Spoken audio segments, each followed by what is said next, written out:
It's been a strange summer, hasn't it? One of the wettest Julys on record and an unusually warm September. It's all very unsettling, but it hasn't stopped you from sending in your records.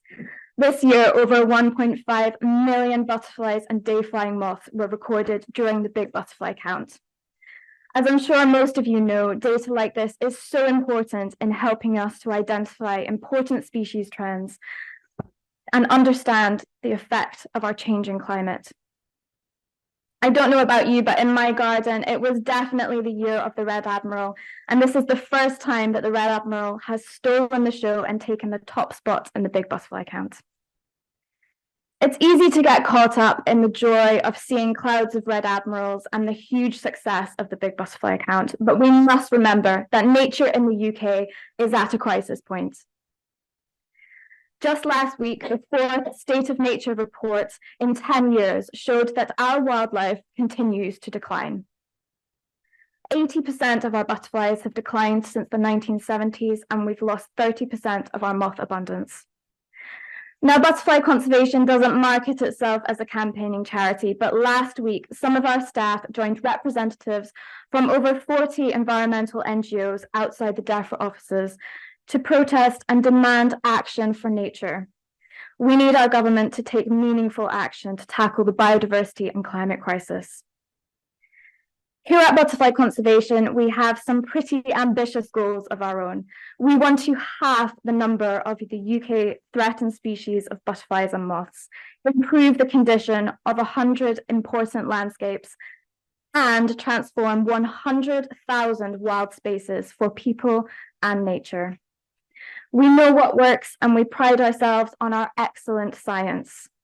BC Scotland are contributing to these goals with landscape-scale collaborative projects like Species on the Edge, and we're engaging communities through Wild Spaces Perth and Stirling, and we're going to be hearing more about our work later from staff members.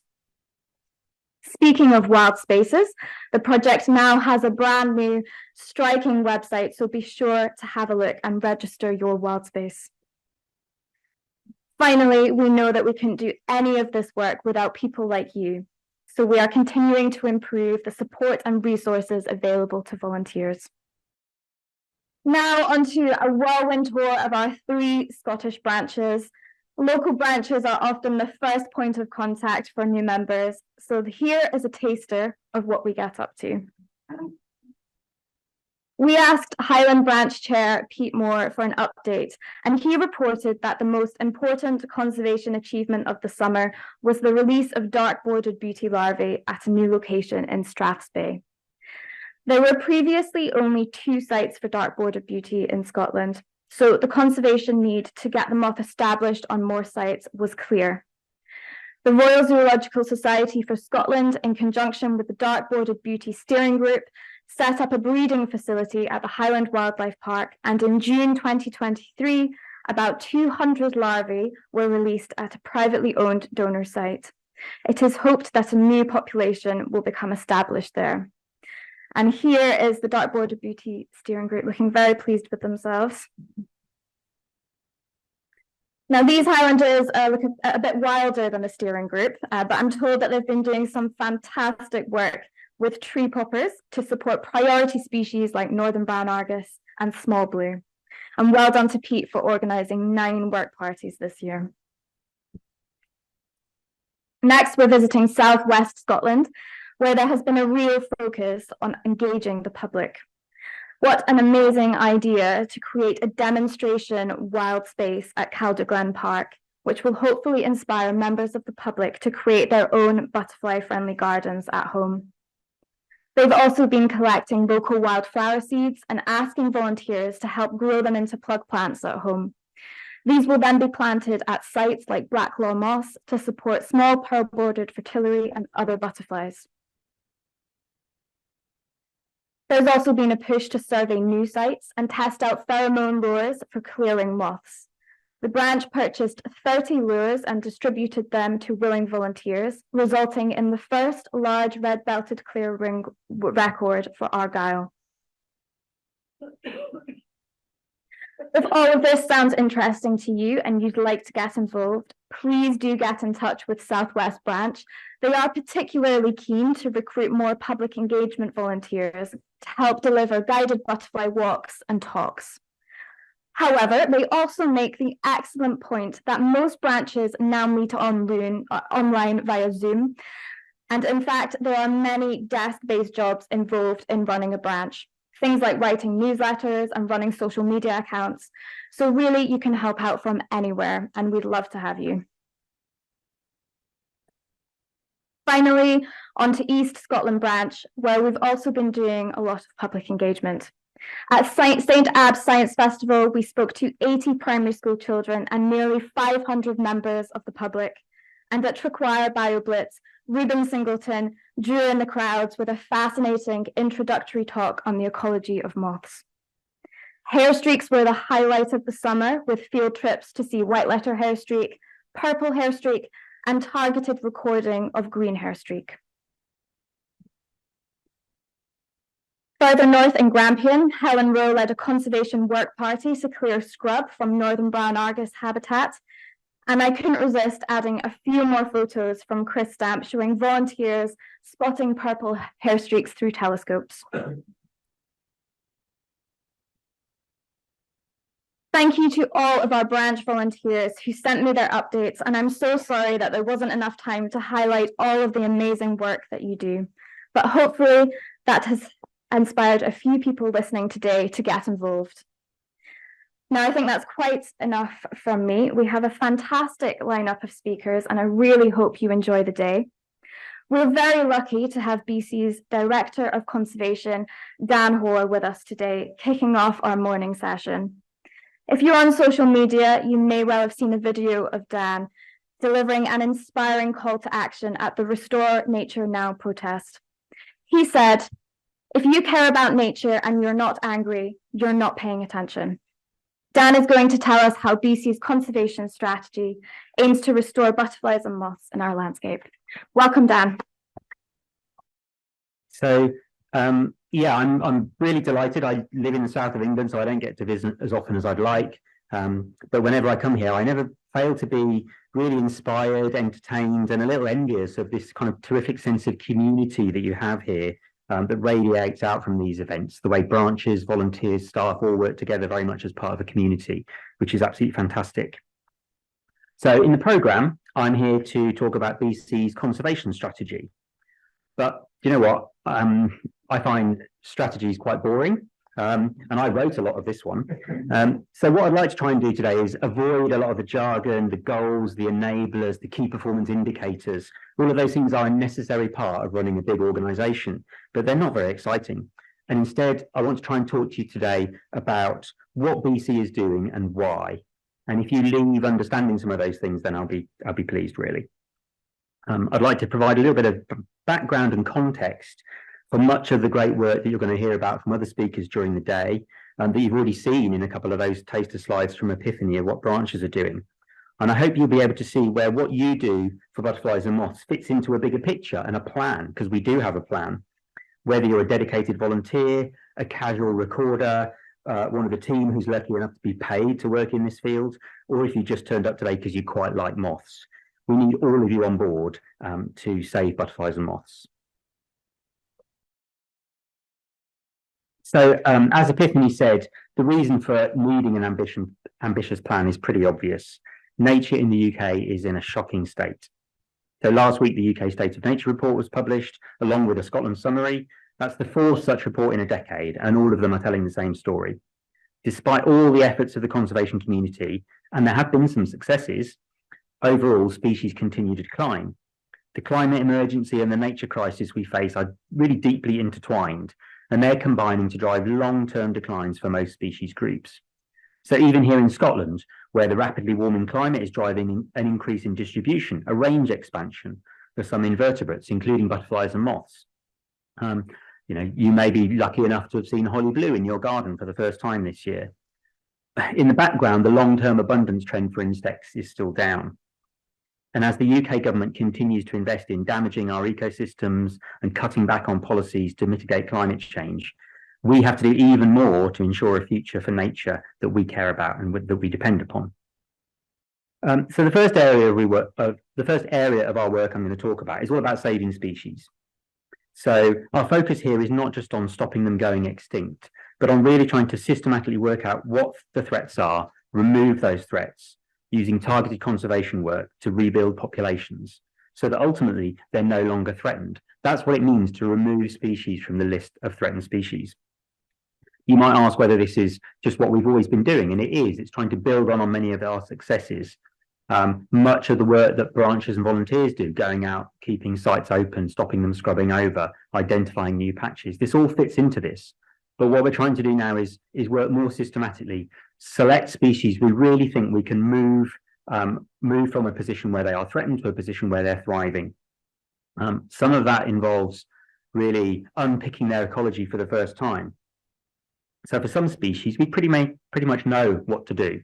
For a well-studied butterfly like the Duke of Burgundy or the marsh fritillary, our ability to save those species is really just limited by resources. We basically know what habitats they need, we know how to restore those habitats, and if we had more money, we could do that. But there are other species, particularly those moths that are less well-known, where we need to increase our knowledge, carry out some really fundamental research on their habitat requirements and their life cycles, even discover what food plant they use. And our Scotland team will be showing you some more examples of that today. We're doing this work all across the UK. I'm going to start off down in the southeast corner of the UK in Kent. This delightful little day-flying moth, the white-spotted sable, Anania funebris, has a strangely disjointed distribution. It is found in parts of southern England, quite a lot of sites around the coast of Wales, Morecambe Bay in the northwest of England, and in quite a restricted part of the west of Scotland, a similar kind of distribution to checkered skipper here. At most sites, it's quite unpredictable. It's hard to see. You're lucky if you see one, and it's very rare to see them in more than a handful. But our lottery-funded project, Kent's Magnificent Moths, combines focused work on a whole range of threatened species in this corner of England, which is a real hotspot for rare moths.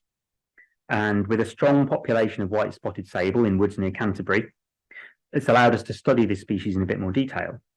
Now, the adults are quite small. They're about the size of a mint moth that you might see in your garden, but they're really eye-catching, this beautiful black and white pattern flitting between vegetation in the sunshine while nectaring as a day-flying moth.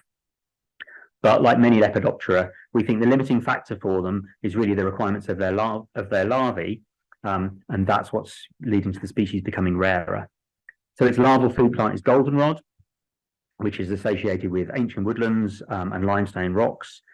This is a low-growing native plant, not the big Canadian goldenrod that you may be familiar with from gardens or urban situations.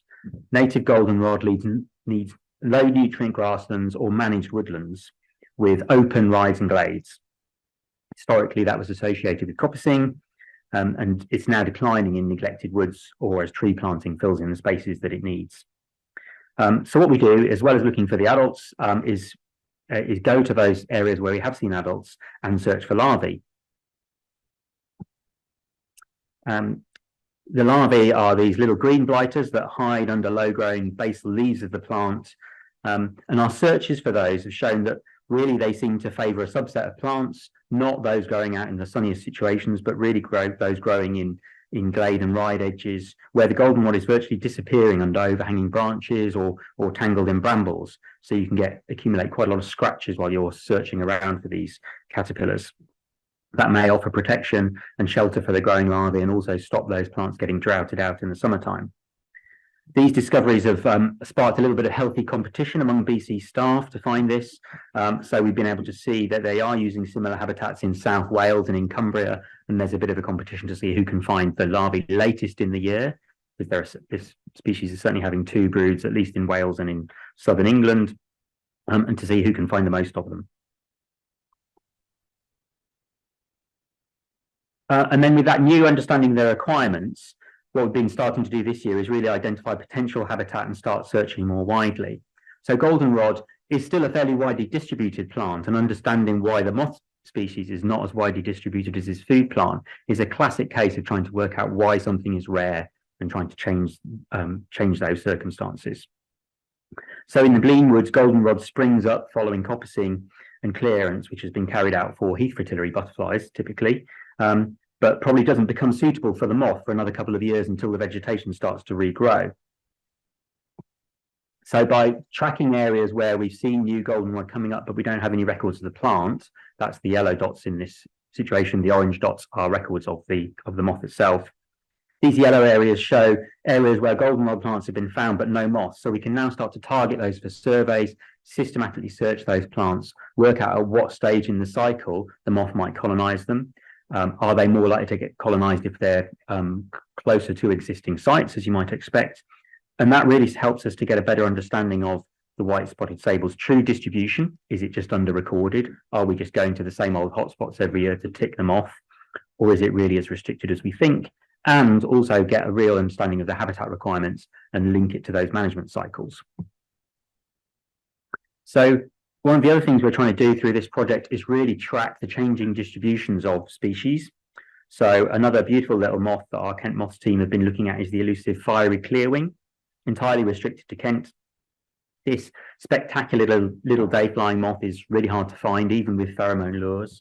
It's a protected species, which means you need a license to search for it with this method.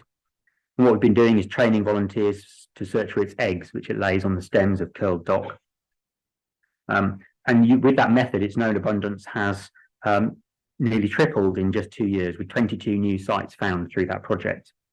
And we now know that these moths are actually rapidly spreading inland and using new habitat types, using food plants within longer grass habitats rather than just their traditional coastal shingle and cliff sites.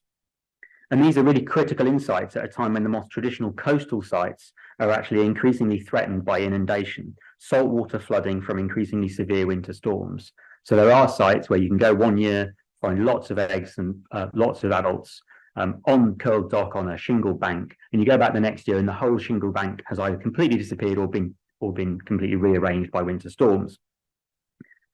So this is a great example of a species whose fate is really intimately tied to climate change on really quite short timescales. Greater winter storm events are destroying its former sites. At the same time, it may now be able to use other habitats due to warmer conditions. So it can use the same plant in grassier conditions because the microclimate is warmer. So our ability to identify, get appropriate management in place on those new sites, as well as to protect them from development, because many of them are former industrial brownfield sites that are slated for development, that will really determine the fate of this species and whether it becomes a climate winner with an expanded distribution as a result of warming weather, or a climate loser due to its habitats being wiped out by winter storms. And the moth is doing all it can to adapt to the environment, as so much of our nature often does. And it's really in our hands as to which of those two paths this species goes down. So it's a great example of the kind of the critical time for us to invest more and help make these decisions. The second big area of work I want to talk about is on restoring landscapes. So that's using species as both a driver of our work and an indicator of success for habitat restoration. So working at a landscape scale means building up from a site-based approach, working with multiple landowners, thinking about how species survive in the landscape over the longer term. And I want to examine a little bit why we try and work at a landscape scale. So in many areas, we're coordinating our work across multiple sites, what you might call landscape scale conservation. And we do this because it reflects the underlying ecology of the species. Most butterflies and moths occur as metapopulations, little clusters of populations in patches of suitable habitat across the landscape, which exchange individuals over time. And long-term survival in the landscape is really about whether the species can colonize and survive in these new habitat patches before it disappears from the old ones. So in this illustration, we might consider that the green blobs are patches of woodland occupied by a threatened butterfly, something like the pearl border fritillary. The large green blobs are strong populations with lots of habitat. The brown patch is a site which is not currently suitable, and the butterfly has gone extinct. And then the small green patches are marginal sites that are not occupied every year, or they have limited habitat, but might provide a stepping stone for the butterfly to move between those big core patches. So for the butterfly to survive and thrive in this landscape, we need to focus on maintaining those core populations, restore the unoccupied site, and for colonization of any new patches to be greater than the extinction rate as the patches come and go out of condition. So particularly for these kind of early successional species reliant on rotational management, like a pearl border fritillary in a woodland clearing, It's really important to keep that management ticking over, and so that we don't lose them. And when that extinction rate exceeds the colonisation rate, that's when the whole population starts to go downhill. And this approach is increasingly important when conditions are changing rapidly, as they are with climate change. With the example I just gave of fiery clearwing moving inland to sites in Kent, we effectively need to take a landscape scale conservation approach to give it a chance of long-term survival there.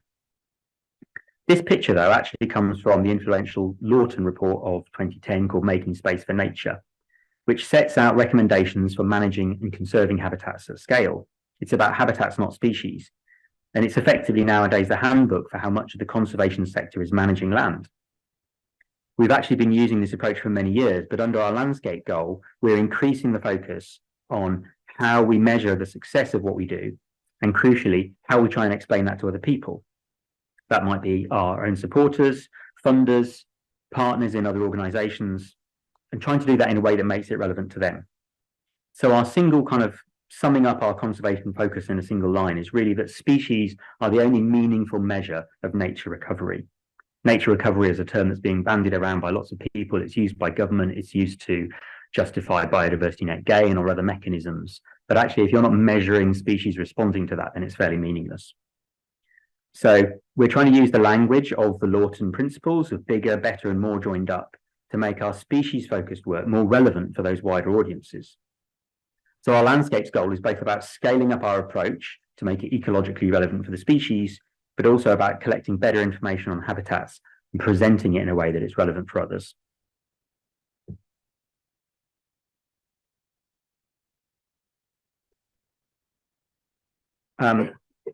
So we estimated last year that we were working on about 40 landscapes at any one time in the UK. We now have a goal which sets us the target of trying to work on 100 priority landscapes across the UK and make them better for butterflies and moths. So we're talking about more than doubling our impact in this area.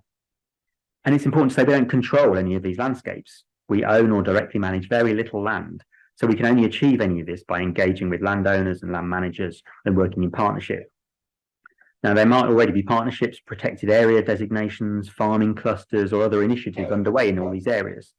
What we try to do is bring people together with a common focus to use species outcomes to demonstrate that nature is recovering in that landscape.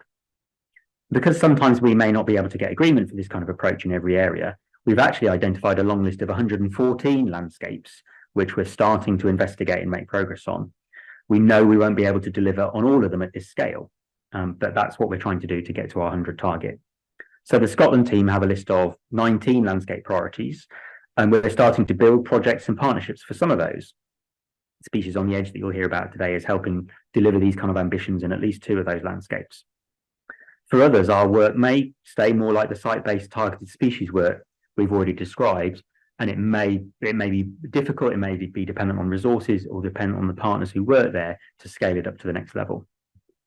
To do this, we've invested a huge amount over the last 2 years in our staff capacity. We've never had more staff working for BC, more opportunities to get involved and help drive this work forward.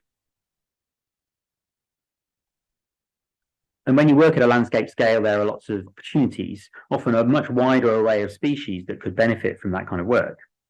So we focus this approach on a handful of species that are either high priorities for targeted conservation action, or they're representative of some kind of key habitats. So here's another landscape on the Kent coast with at least 15 threatened species, and the ones in green, that's fiery clearwing, bright wave, Sussex emerald. Those are the ones that are the highest priorities and the ones we're looking to use to kind of shape our landscape plan, and for which we might try and collect extra habitat data to prove that it's working. But once we're present in the landscape, of course, that means we can provide advice, encourage survey, take positive action from any of those other species, where a single species kind of species recovery program type approach just wouldn't be possible.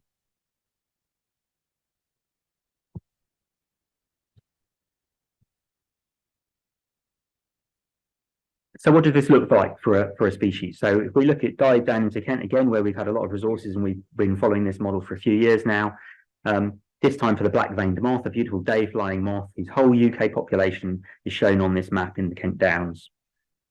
This is just south of Canterbury. This species was lost from Dorset, Somerset, Essex, and some other locations in Kent in the 20th century. So left just 3 known sites in Kent in the late 1990s. The Y National Nature Reserve at the bottom of this map has been a stronghold and contains at least 2 of these colonies. And the moths were thought to be breeding in 4 areas of the reserve. So we've given targeted advice there focused on habitat quality, changing the grazing regime, preventing scrub encroachment, using contractors to do standardized habitat assessments to prove that the habitat is going in the right direction, providing a diverse sward of herbs growing among coarse grasses that this moth needs. And that focus on habitat quality on the core sites has seen those populations stabilize and start to rise. And we've now seen egg-laying females in a further 2 areas on that site this year as habitat suitability continues to improve.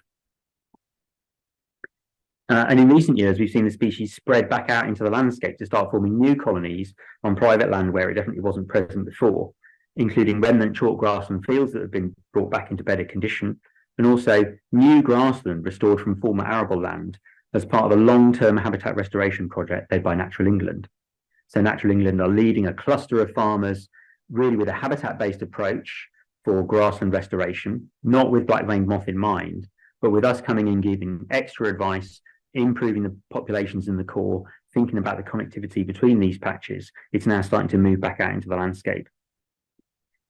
So we've been able to improve that connectivity, particularly by making the intervening habitat less hostile, for example, pollen and nectar strips or permanent grassland. Even if that doesn't contain breeding habitat, makes it easier for a species like this to move through it to get to the next patch of habitat. And our job now is to maintain the momentum, to understand what features of those restored fields are most suitable for the moth and to promote those, as well as trying to improve connections between these big core colonies, for example, between 8 and 4 and up to number 3 in the top there, to make sure that this is a really interconnected, resilient population that can kind of find its own space as our climate and our land use rapidly changes.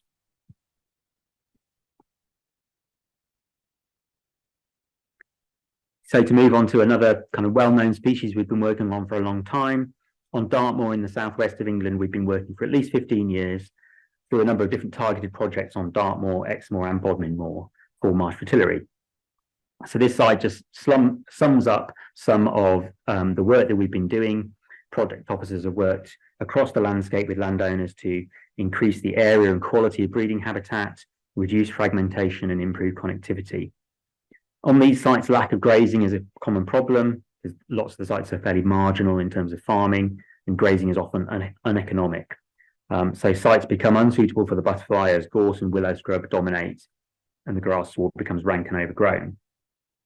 So we try and help farmers get into agri-environment schemes that can help them get grazing back onto the site, put fencing and grazing infrastructure in place, do scrub management and planting of devil's bit scabious. And again, volunteer action is really central to this kind of work. And this map shows the impact across one valley system in Dartmoor in a landscape context. And what we found over that 15 years, although we started off just doing those kind of targeted firefighting of sites where we didn't want to lose the butterfly, we've been able to scale that work up. And this kind of work is really at the heart of the thinking behind our landscape programme, because we've been able to make the case that we can really restore this species across the landscape. So the area of occupied habitat has increased, the connectivity has improved and resulted in greater occupancy in this network.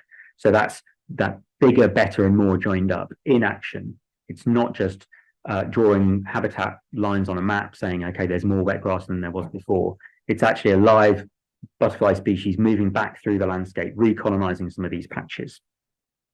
And at this scale, you wouldn't expect marsh fritillary, which goes through a bit of a boom and bust cycle, to be present in all of these patches in any given year. But what we want is to see its population on the core sites improving. It's starting to colonize some of those pink patches on here, for example, that have been unoccupied until now.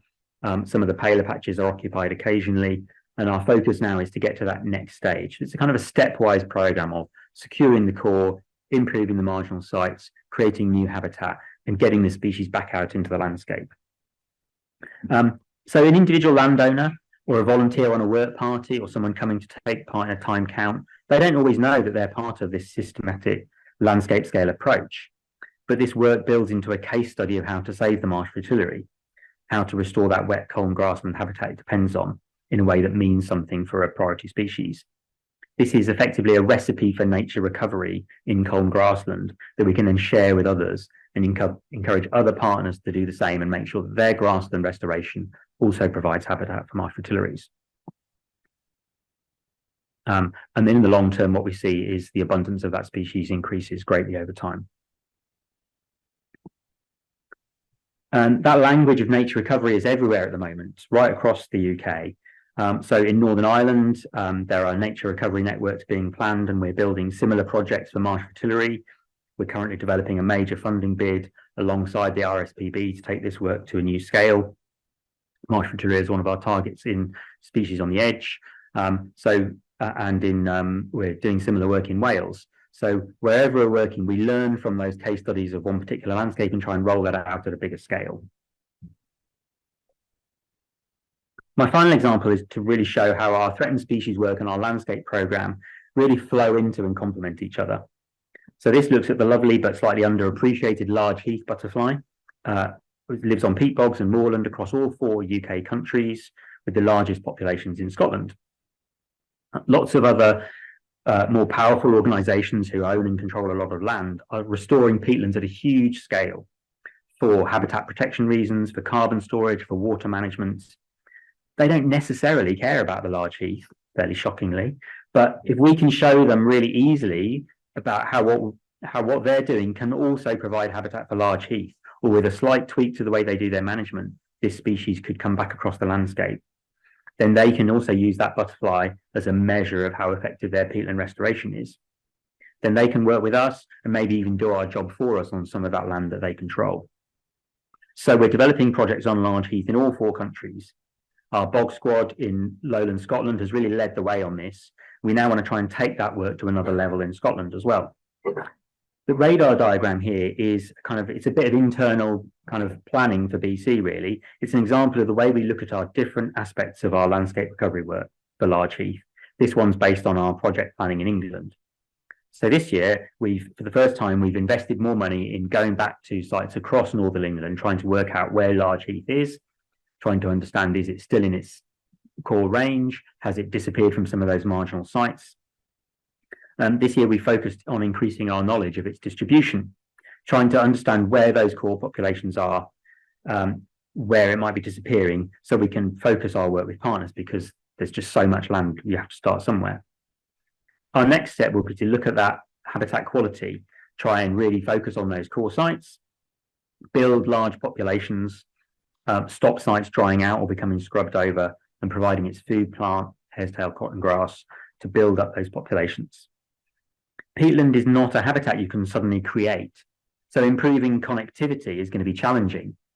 So on this radar diagram, there's a limit to what we can do in terms of improving on that access for connectivity. You can't just suddenly create fantastic quality peatland in a short time. So connectivity might be more about making the landscape around it less hostile, about really maximising the habitat within those peatlands. We also have to look at policy issues, including things like land use legislation, site protection, the use of horticultural peat. So this work kind of feeds through into some of the policy work that BC does as well.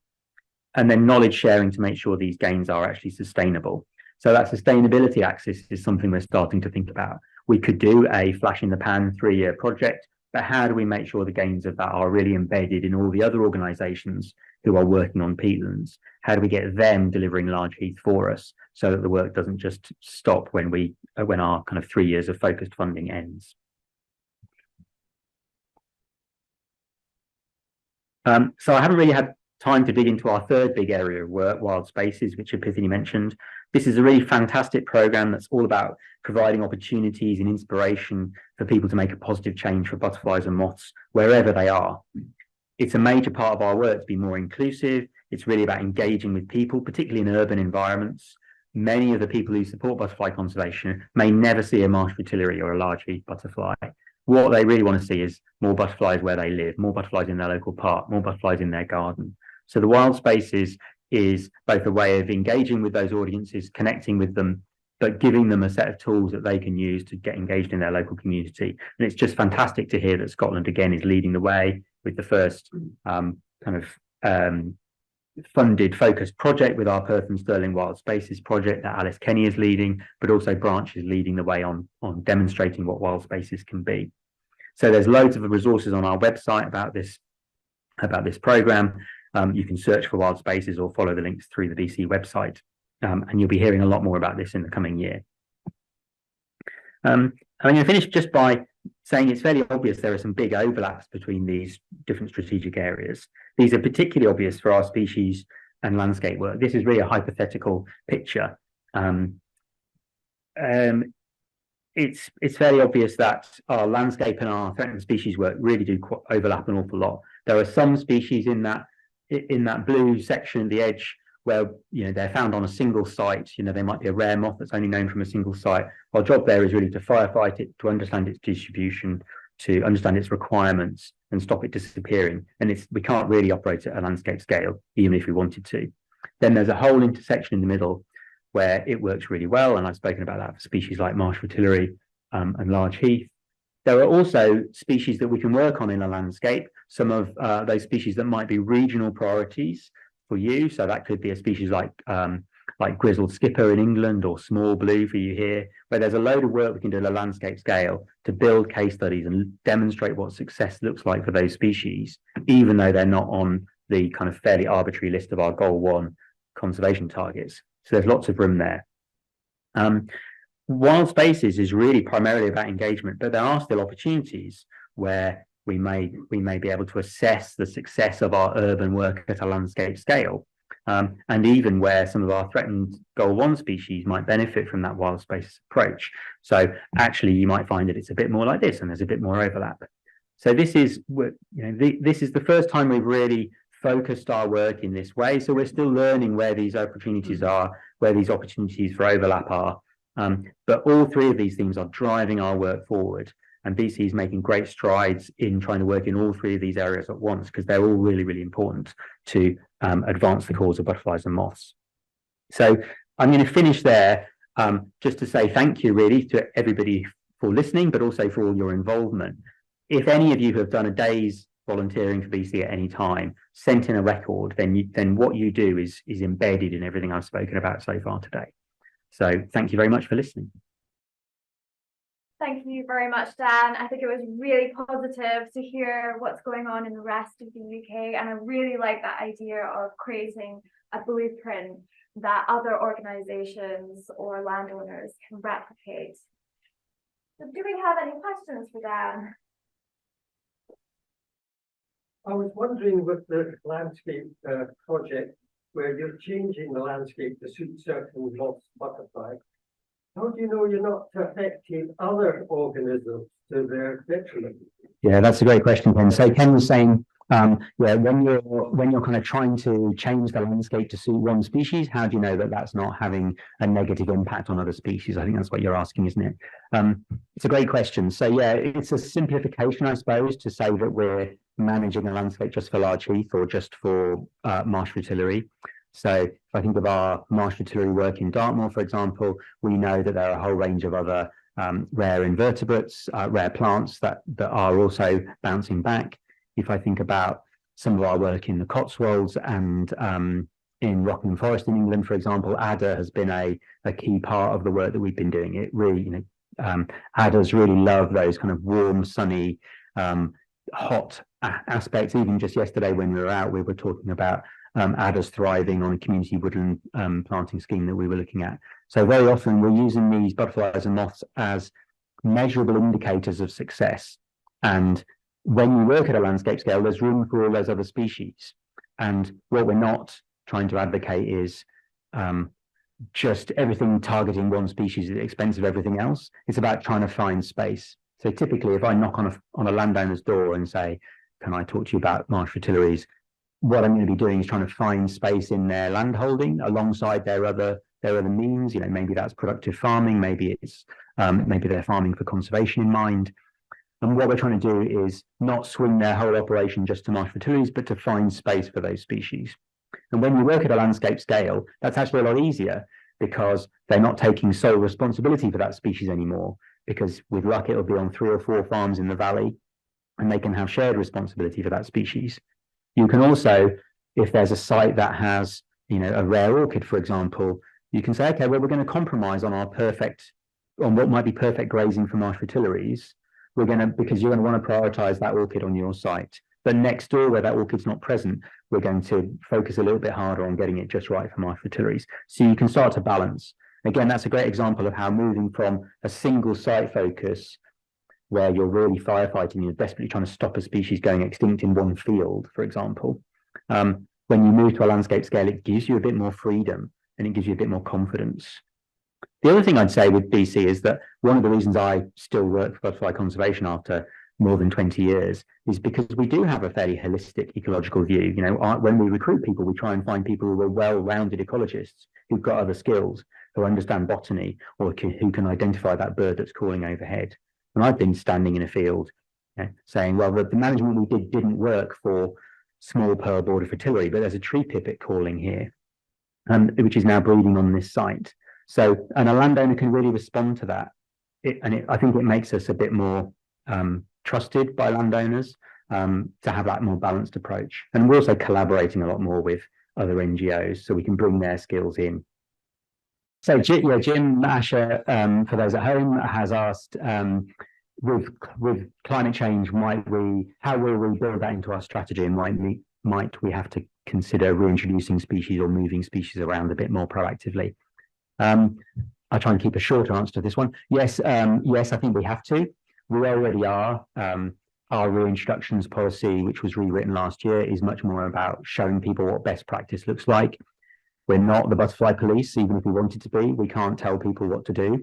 What we can do is advise and say what we think will work based on our experience. So we're actively involved in some reintroductions. Some of those are to places that butterflies have previously been, but we may consider that actually species ranges are changing. Maybe we need to think about what you might call assisted colonization, moving things to landscapes they've never been seen in before. Small blue to, I know we've had conversations about moving small blue to former industrial landscapes in the north of England that were outside their historic range, but have the right conditions for them. We're cautious about that because there's so much to do on the things we know are real urgent priorities, but we consider that, and that is part of our plan. And our strategy is, I think, flexible enough that we can start to embrace some of those ideas, test them in a landscape, find out what works. We're all about evidence-led conservation, testing things out, recording it, and really sharing that experience. So again, if we think about there's a bit of a narrative or a mindset that in the UK at the moment, that all you need to do is chuck some species out and they'll be fine and humans get out of the way. So there's lots of butterfly releasing going on all over the country. What we try to do is to say, actually, it's not as simple as that. In our experience, most of those releases will fail or could even be counterproductive for species on the site where you've released it. So what we like to do is show people what good reintroductions look like, show people the hard work that's involved in that, and then really share all that experience. What was done, how it worked. If it failed, why do you think it failed? And share failure as well as success, which I don't think we do enough in conservation. Okay. Thanks so much. Thank you very much, Dan, for coming all the way up to Scotland to speak to us. Okay, so next up we have our conservation manager, David Hill, who's going to talk a bit more about how the conservation strategy is being implemented in Scotland with his talk, Saving Scotland's Butterflies and Moths. Yeah, so I'm really going to talk about, it's a bit of a whiz through, really, a whiz through some of the work that we've been doing in Scotland, and I emphasise it's some of the work. We've actually got so much going on, I think I could warble on for about an hour and a half, but I won't do that to you, I promise. So as Dan mentioned, we've got these Goal 1 species, and in Scotland there's about 26 species that are now a priority for our conservation work. 5 of them are butterflies, the 5 butterflies you see on the screen, and hopefully many of you will be familiar with them, or you've heard us talking about them before perhaps. We're in a wonderful position with many of these butterflies in that we know where they are, thanks to people like you, thanks to the recorders, the monitors, the observers out there. We also know what these butterflies need. We know how to conserve them. So we're in quite a good state with these species. There's a lot of work to do to help conserve them in Scotland, and there's a lot of challenges around that, but at least we know what to do. At the other end of the scale, we have 9 species of micro moth that are on that priority list, most of which occur at one site or just a very small number of sites. And a lot of them we know very little about their ecology. So that's a completely different challenge. And you can see on the right-hand column there some of the dates when these species were last seen. So, you know, one's not been seen in Scotland for 20 years. There's one not been seen in Scotland since 1935. A young Tom Prescott out saw that on his first holiday in Scotland. Sorry, Tom, I'll pay for that later. So, yeah, I'm just going to whiz through some of our work really. So, beginning with the marsh fertility, which Dan spoke about some of our work down in the southwest of England. In Scotland, marsh fertility likes the coastal grasslands that you find in Argyll and the Inner Hebrides. So this is the Sound of Jura. And these habitats have Devil's Bit scabious, which is the butterfly's food plant. And they're lovely herb-rich grasslands on the coast, really nice places. And handily, this butterfly, the caterpillars live in these communal webs. And this gives us an opportunity to monitor them, to see how they're doing. Because we can quite easily go out and count these larval webs. You can do that in the late summer or early autumn. And it's quite an easy method. It's just you go out once, you count the webs, you come back a year later, you count them again. And it's an easy way just to monitor how the species is doing. I should say marsh fertility is a really important species in Scotland. That's because the populations that we hold are not just important in a Scottish or a UK context, but they're quite important in a European context, because this is a species that's doing quite poorly across the board in Europe. And up until now, we don't actually really have much idea as to how well this species is doing in Scotland. We know it's, well, we're confident that it's fairly stable, but we don't really have any numbers to back that up. It's just really in casual observations. So for many years, we've been really keen to establish a network of transects counting these larval webs so that we know how well this species is doing. And those of you who've been coming along here for a few years or maybe even many years will have heard Tom standing here asking for people to help volunteer and go out and count these larval webs. And it was a bit of a challenge, partly because Argyll is quite remote, partly because it's not always sunny in Argyll. I can say that as someone who lives there. It does rain quite a bit. And up until about 2018, we had less than 10 sites monitored. And these were mostly on nature reserves where there were dedicated staff. And we could advise those staff and work with them. And they were dedicated and they were going out and counting these every year.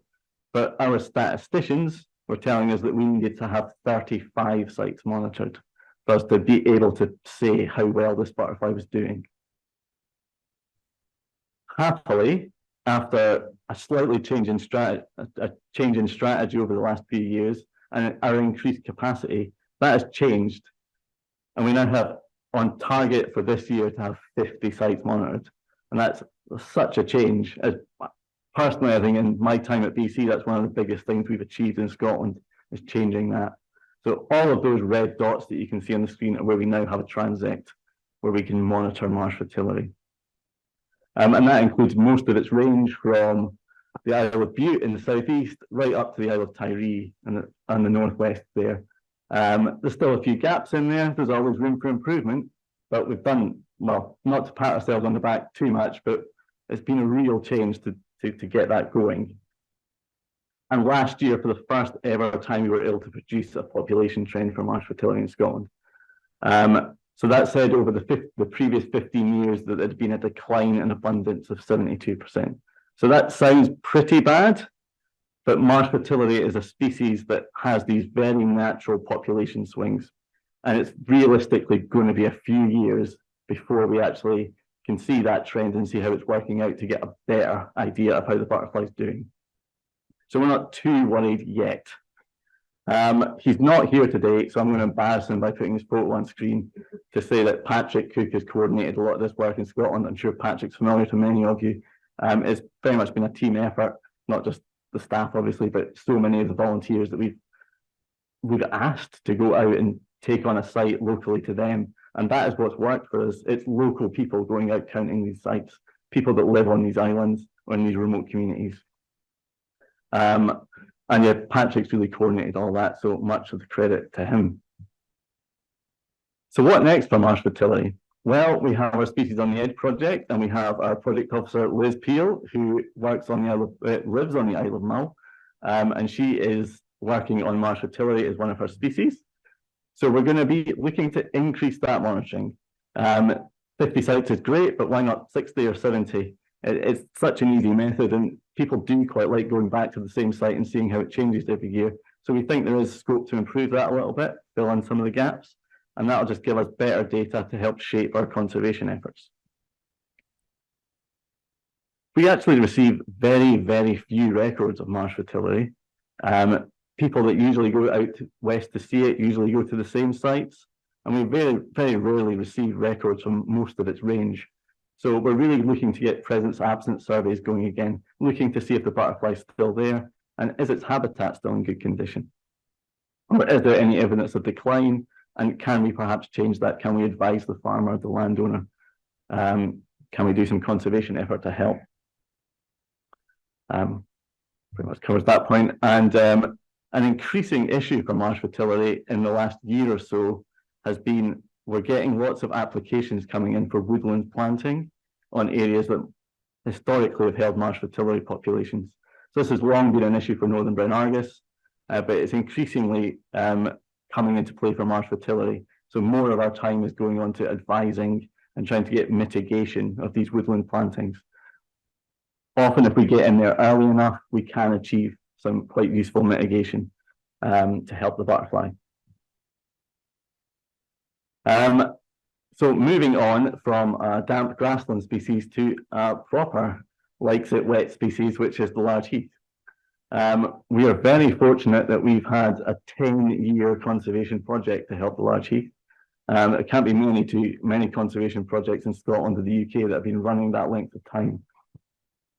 And that's given us fabulous knowledge to be able to continue our work. We know what we're doing, and well, frankly, we're getting pretty good at it, I think. We've got around, well, there's about 400 lowland bogs in Scotland, and large heath is present on about 70 of them, or we have historic records from that number.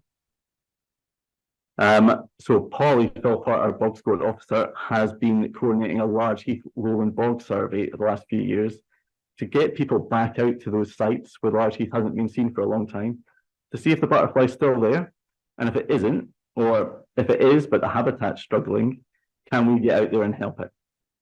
So we're looking to expand our bog squad to work on new sites all the time. And the survey, 48 bogs have been surveyed, 33 of them, large heath, has been refound, which is pretty good result considering it's a tricky species to find, even on the right day in good weather. So yeah, we're pretty pleased at how that's gone. The dots on the map show where the sites where large heath have been found in green, and there's still quite a few red dots on there. So if you live in Dumfries and Galloway, down near Gretna or Annan, then there's plenty of bogs needing surveyed down there, and we'll be hoping to continue this survey next year. And now that we're into autumn and winter, it's time for the winter work party season, and Polly has quite the schedule of work parties planned this winter. So please do get involved if you're wishing to get your hands a little bit dirty. Keeping on the theme of bogs, we have the silvery arches moth. Now, this is a beautiful species. It's a little bit like the grey arches, for those of you who know your moths, but it's got some reddish tinges on it. It's quite a large moth, and it feeds on a range of food plants, including birch, heather, blaeberry. But it's pretty scarce in Scotland, so the map on the right shows where the species is found. It's undergone quite significant declines in parts of the UK, which is why it's on this priority list. We've never really focused any work on it in Scotland. The records in the Highlands are relatively scattered, and there's a few records in the Lowlands where it's associated with lowland raised bogs. One of these bogs is our reserve Western Moss. So Polly took some volunteers out in the spring looking for caterpillars, because we don't really know the exact habitat niche of the silvery arches, but we know it feeds on birch. And in our bog squad, we remove a lot of birch trees. So we're a little bit worried that we might overdo it sometimes. So we need to be careful about how we manage our sites to make sure that we're leaving habitat for a range of species and not just one target species. So by finding the caterpillars, we should hopefully learn exactly what types of birch the moth needs. It's supposed to like scrubby birch, so young scrubby species. Young scrubby trees. So Polly found this caterpillar, or one of our volunteers found this caterpillar after 2 nights of long searching. So we've only got a sample of one, which the scientists among you will know fine well isn't very good, but it was on the young scrubby birch. So we need to refine our search a little bit and hopefully get back out there next year and see if we can find some more. But we did at least confirm its presence at Western Moss. And Mark Cubitt, who's here today, has been doing similar searches at a moss in West Lothian called Eastern Inch Moss, where he's found good numbers of the adult moth before. We also looked for adult moths at Western Moss this year, but not with any success. Moving on to something you'll heard Tom mention a few times, and this is our quest for the silver shade, which is not the new Star Wars film, but is this rather dulux white moth that you get up Glen Tilt in Perthshire. It's the only known site where it breeds in the UK. It's long been there. It's been known there for well over 100 years. Unfortunately, the only part of the glen that we know it from is quite small. And over the last few years, we've been going out annually to try and see if we can find the moth in other parts of the glen and to understand its ecology, because we don't know what the caterpillar eats. We don't know what the caterpillar looks like. In fact, we don't really know anything apart from what the adult moth looks like. And we know how to find the adult moth. We can find it by putting out light traps or by looking for it in the late afternoon where it flies amongst the grassland. So it likes these quite steep slopes in Glen Tilt, and there's one particular slope that it likes, and we've discovered it along about 2 kilometres slope now.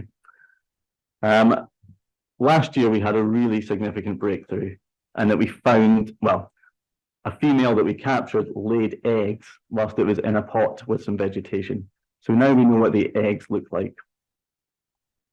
We took the eggs away and we gave them to 2 or 3 micromoth experts and Tom and myself, and we tried to rear the moth over the winter.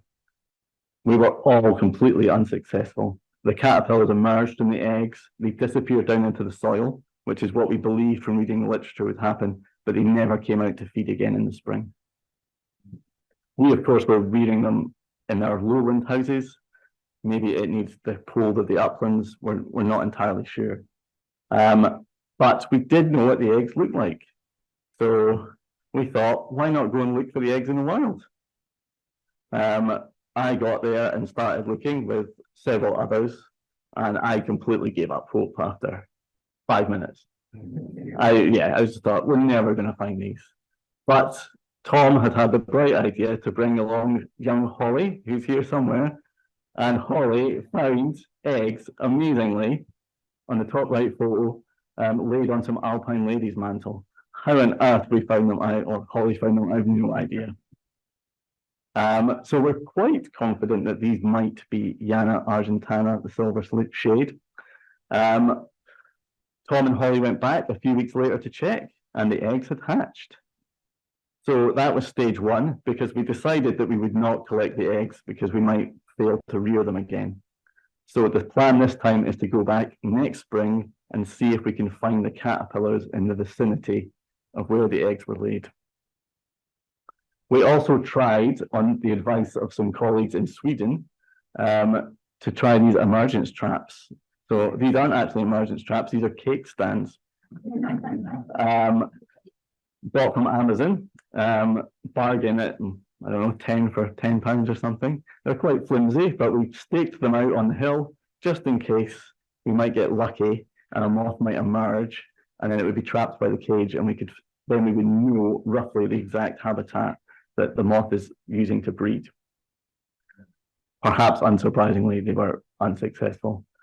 We were a little bit late in the flight season. This was the first season we'd actually been and not seen the adult moth, but we deliberately gone slightly later because we wanted to find the eggs rather than the adult.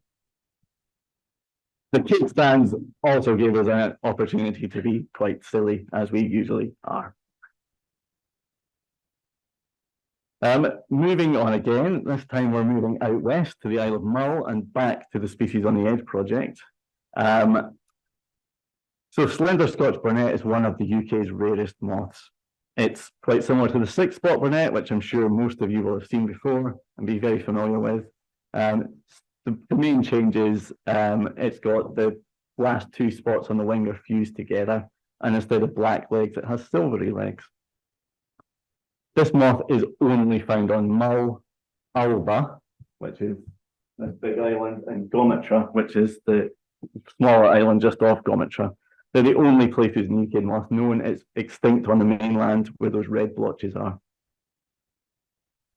So we're down to 4 core sites, which are the orange areas on the map.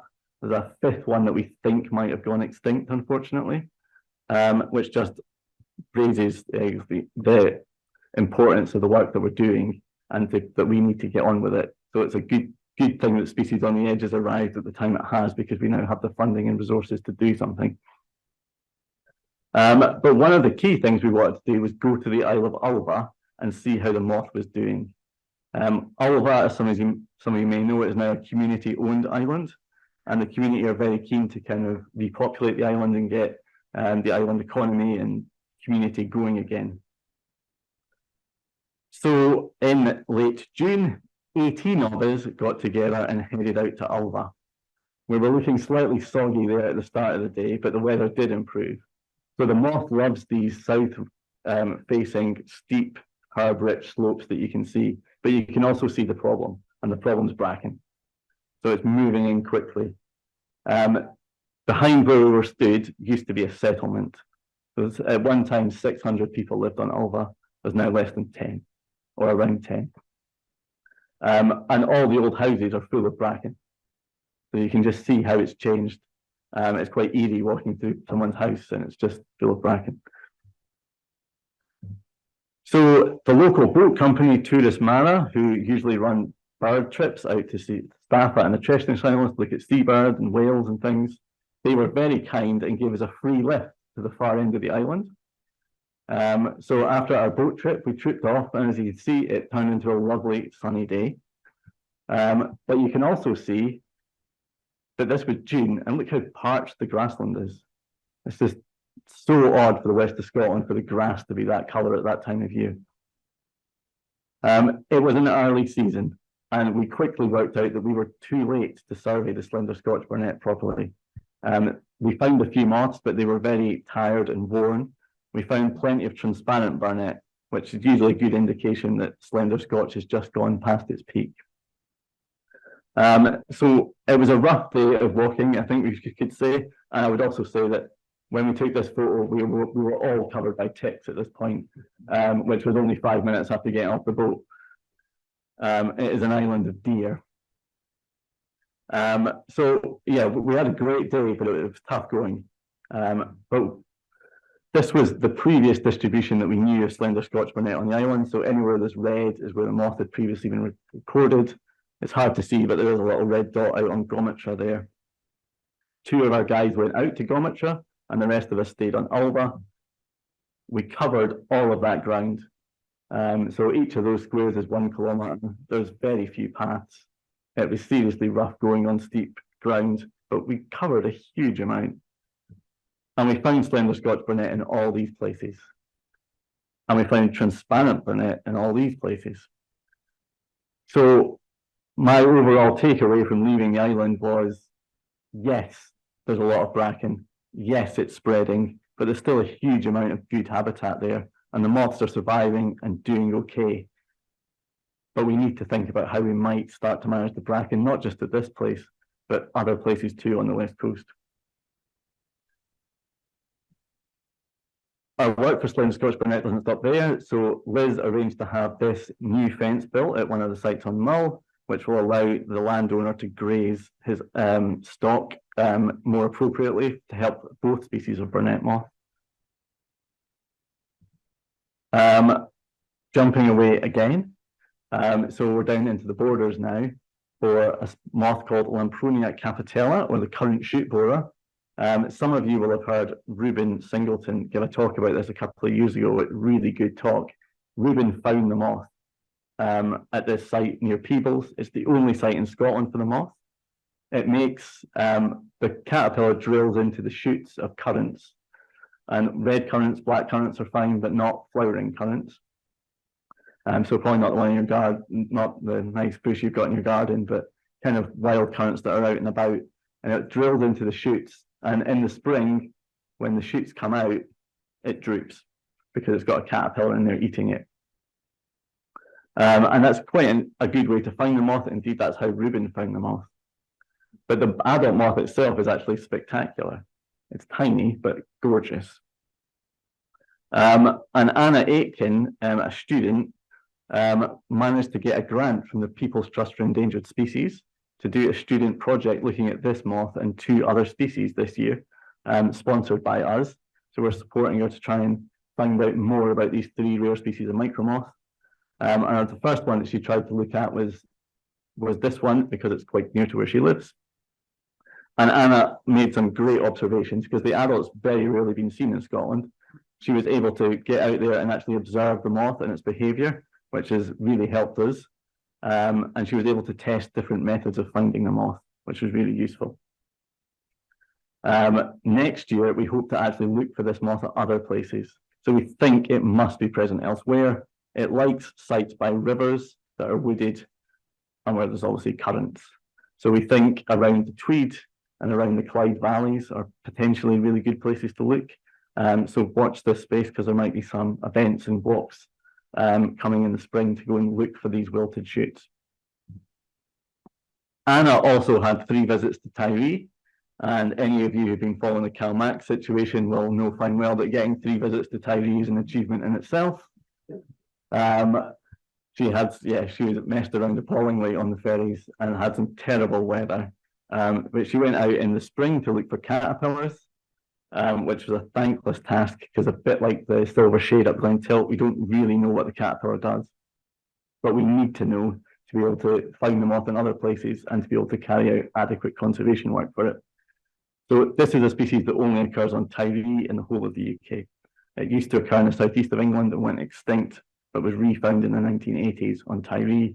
And it's been seen there sporadically ever since. So Anna went out to try and find caterpillars. Then she went out to try and find the adult moths, which are also quite elusive, despite being quite distinctive. She managed to trap a few one night, so we know they're still present, but her other searches, and she was trying different methods, which again is really good knowledge for us to have, but she wasn't able to find any others by the other methods that she tried, which kind of backs up some of the knowledge that we previously had on this moth. She then went back out in August to look for caterpillars again on the advice of Phil Sterling, who some of you will have seen give a talk to us on micromoths earlier this year. Phil himself headed out to Tiree, and he may have made a discovery. So there may be some exciting news, but we will, well, I won't spoil Phil's big surprise if it goes that way, which we certainly hope it does. Portland moth is another species that we've become really quite concerned about over the last few years. So this is a map of all the previous records we have in Scotland up until 2019. The blue dots are those pre-2005, and you can see that the orange ones, which are post-2005, there's very few of those orange dots on there. It's only really been seen in the last 15 years or so at Tentsmuir and Fife, a few sites on the Murray coast, or the coasts of the Murray Firth, sorry, and in Strathspey, a couple of records. So this is a moth that likes sand dunes. It likes bare sand on sand dunes. And that bare sand has to be in proximity to its food plants, which include creeping willow. On the Spey, we think it might use the river shingles islands that you get on the Spey, but we're not 100% sure. So sites like St Cyrus, which you can see there's a few dots there, so it's a really well-known sand dune site on the east coast. Why has the moth disappeared from there? It's a managed nature reserve. It's got plenty of other rare sand dune moths. Why has this one disappeared? Why has it disappeared completely from all the west coast sites where there's no obvious change? So we don't really know what's going on. So we're really trying to get out and see if we can find the moth at any of its previous sites, or to make sure it's present at some of the ones where we still think it is, just as a starting point before we can even begin to think about conservation. Tracy, our Species on the Edge project officer on the Moray, Perth, arranged for a few visits, moth trapping at various sites, including where they risked their life and limb on the MOD bombing range at Moor, with strict instructions not to pick up anything metallic. They all came back with their limbs intact, I'm happy to say, and they'd even found 2 Portland moth.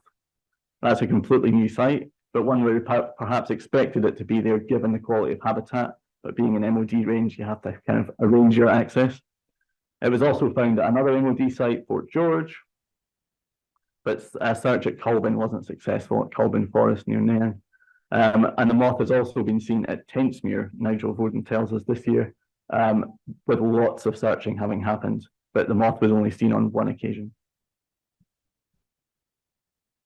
So much work to do on Portland moth potentially. And I should say there's some synergies with the other species we're working on the Moray Firth, particularly small blue. So there might be an opportunity for us to link work together, which is really useful. Pearl-bordered fritillary, you'll have heard us prattle on about before probably. We've been doing these surveys of historic sites over the last couple of years. We've continued that this year, but probably the big progress has been at Loch Katrine. So the butterfly was completely disappeared at Loch Katrine, and it was refound there maybe 5 or 6 years ago by Nick Cook and a merry band of volunteers supported by Forestry and Land Scotland. Over the last few years, we've defined exactly the areas that pearl-bordered fritillary is using, and we're now in a position where we can actually start to manage the habitat. So we're working with Forestry and Land Scotland to do that. And this winter, we hope to begin on work parties to help thin out some of the bracken where it's too deep, to try and increase the areas that the butterfly has to breed. So that's really exciting progress. This one is completely new, and due to Tom and I's complete incompetence, we didn't even realise when the Goal 1 species list was published that this was in Scotland, until one of our colleagues in England said, oh, you know that's on your list, right? Oh, no.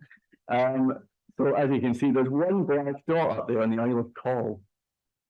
It's a species that's struggling in its kind of stronghold, which is northwest of England, and it's also in Wales, but some of the sites it seems to have disappeared. It's a tiny little blackish micromoth called Anacampsis temerella. It feeds on creeping willow, and it likes sand dune coastal habitats. So having not known anything about it, I decided I'll take a holiday to the Isle of Coll and I'll look for it. So with a few friends, we headed out for a little holiday. First day was nice and sunny. So I thought, good day, let's go and have a look at a known site. Within 15 minutes, we'd found it. It hadn't been seen there in 40 years. Probably no one had looked, to be fair. I mean, it is tiny. So yeah, we're absolutely delighted that it's still there, but it must be present more widely in the west coast of Scotland. It must be. There's no shortage of creeping willow on Coll, Tyree, Arnamarkin, Mull, Colonsay. So it's got to be there somewhere. But we searched the rest of Coll hard. We looked and looked, and we didn't find it anywhere else. So that's a challenge for us. Can we see if this moth is a bit more widely present in the west coast of Scotland? And well, which would be a really good thing if it is stable there. That's the kind of habitat we found it on, just creeping willow growing on rocks by the coast. But as I say, we could only find it in this one small spot of Coll, but it must be somewhere else. And finally, Apithanny mentioned this earlier, it's a big success. We have translocated dark-bordered beauty to a new site. So dark-bordered beauty is a very rare moth in the UK. It's only found in 3 or 4 sites in Deeside, similar number of areas in Strathspey, and 1 site in the north of England. It's a gorgeous moth, and we've put a lot of effort into it over the years with help from the Cairngorms National Park. We've been working with the RSPB, and the Rare Invertebrates and the Cairngorms project has helped it a lot the last few years. But ultimately, if we're going to save rare moths like this, they need to be present on more sites for that to be sustainable. So with help from the zoo, the Royal Zoological Society of Scotland, dartboarded beauty caterpillars were taken from the wild last year and reared by the zoo on Strathspey. And they had several hundred caterpillars earlier this year, and many were released at this secret site. I don't even know where it is. And the moths were seen as adults a few weeks later. So first stage of has gone successfully. We know the moths completed their cycle through to adults. The big test will be next year. Can we find adults again? Can they complete their life cycle at the same site? I believe the zoo are continuing to rear more, so fingers crossed, and we'll be able to release them more at this site and perhaps other sites too. And that's it from me, but well, a massive thank you to everybody who's helped us with all our work this year. And this is just some of the things we've done. I'm not even mentioning Northern Brown Argus, and I usually prattle on about that for ages. So thank you, everyone. Thank you, David. What an amazing result with your marsh fritillary transects. That's a huge increase in transects. David, if anybody listening today has a particular interest in one of these species, what's the best thing for them to do? Would it be to get in touch with you or their local branch? Yeah, me, Anthony, or Tom. That's your contacts. If you get in touch with any of us, we'll point in the right direction. Excellent. Thank you, David. Thank you.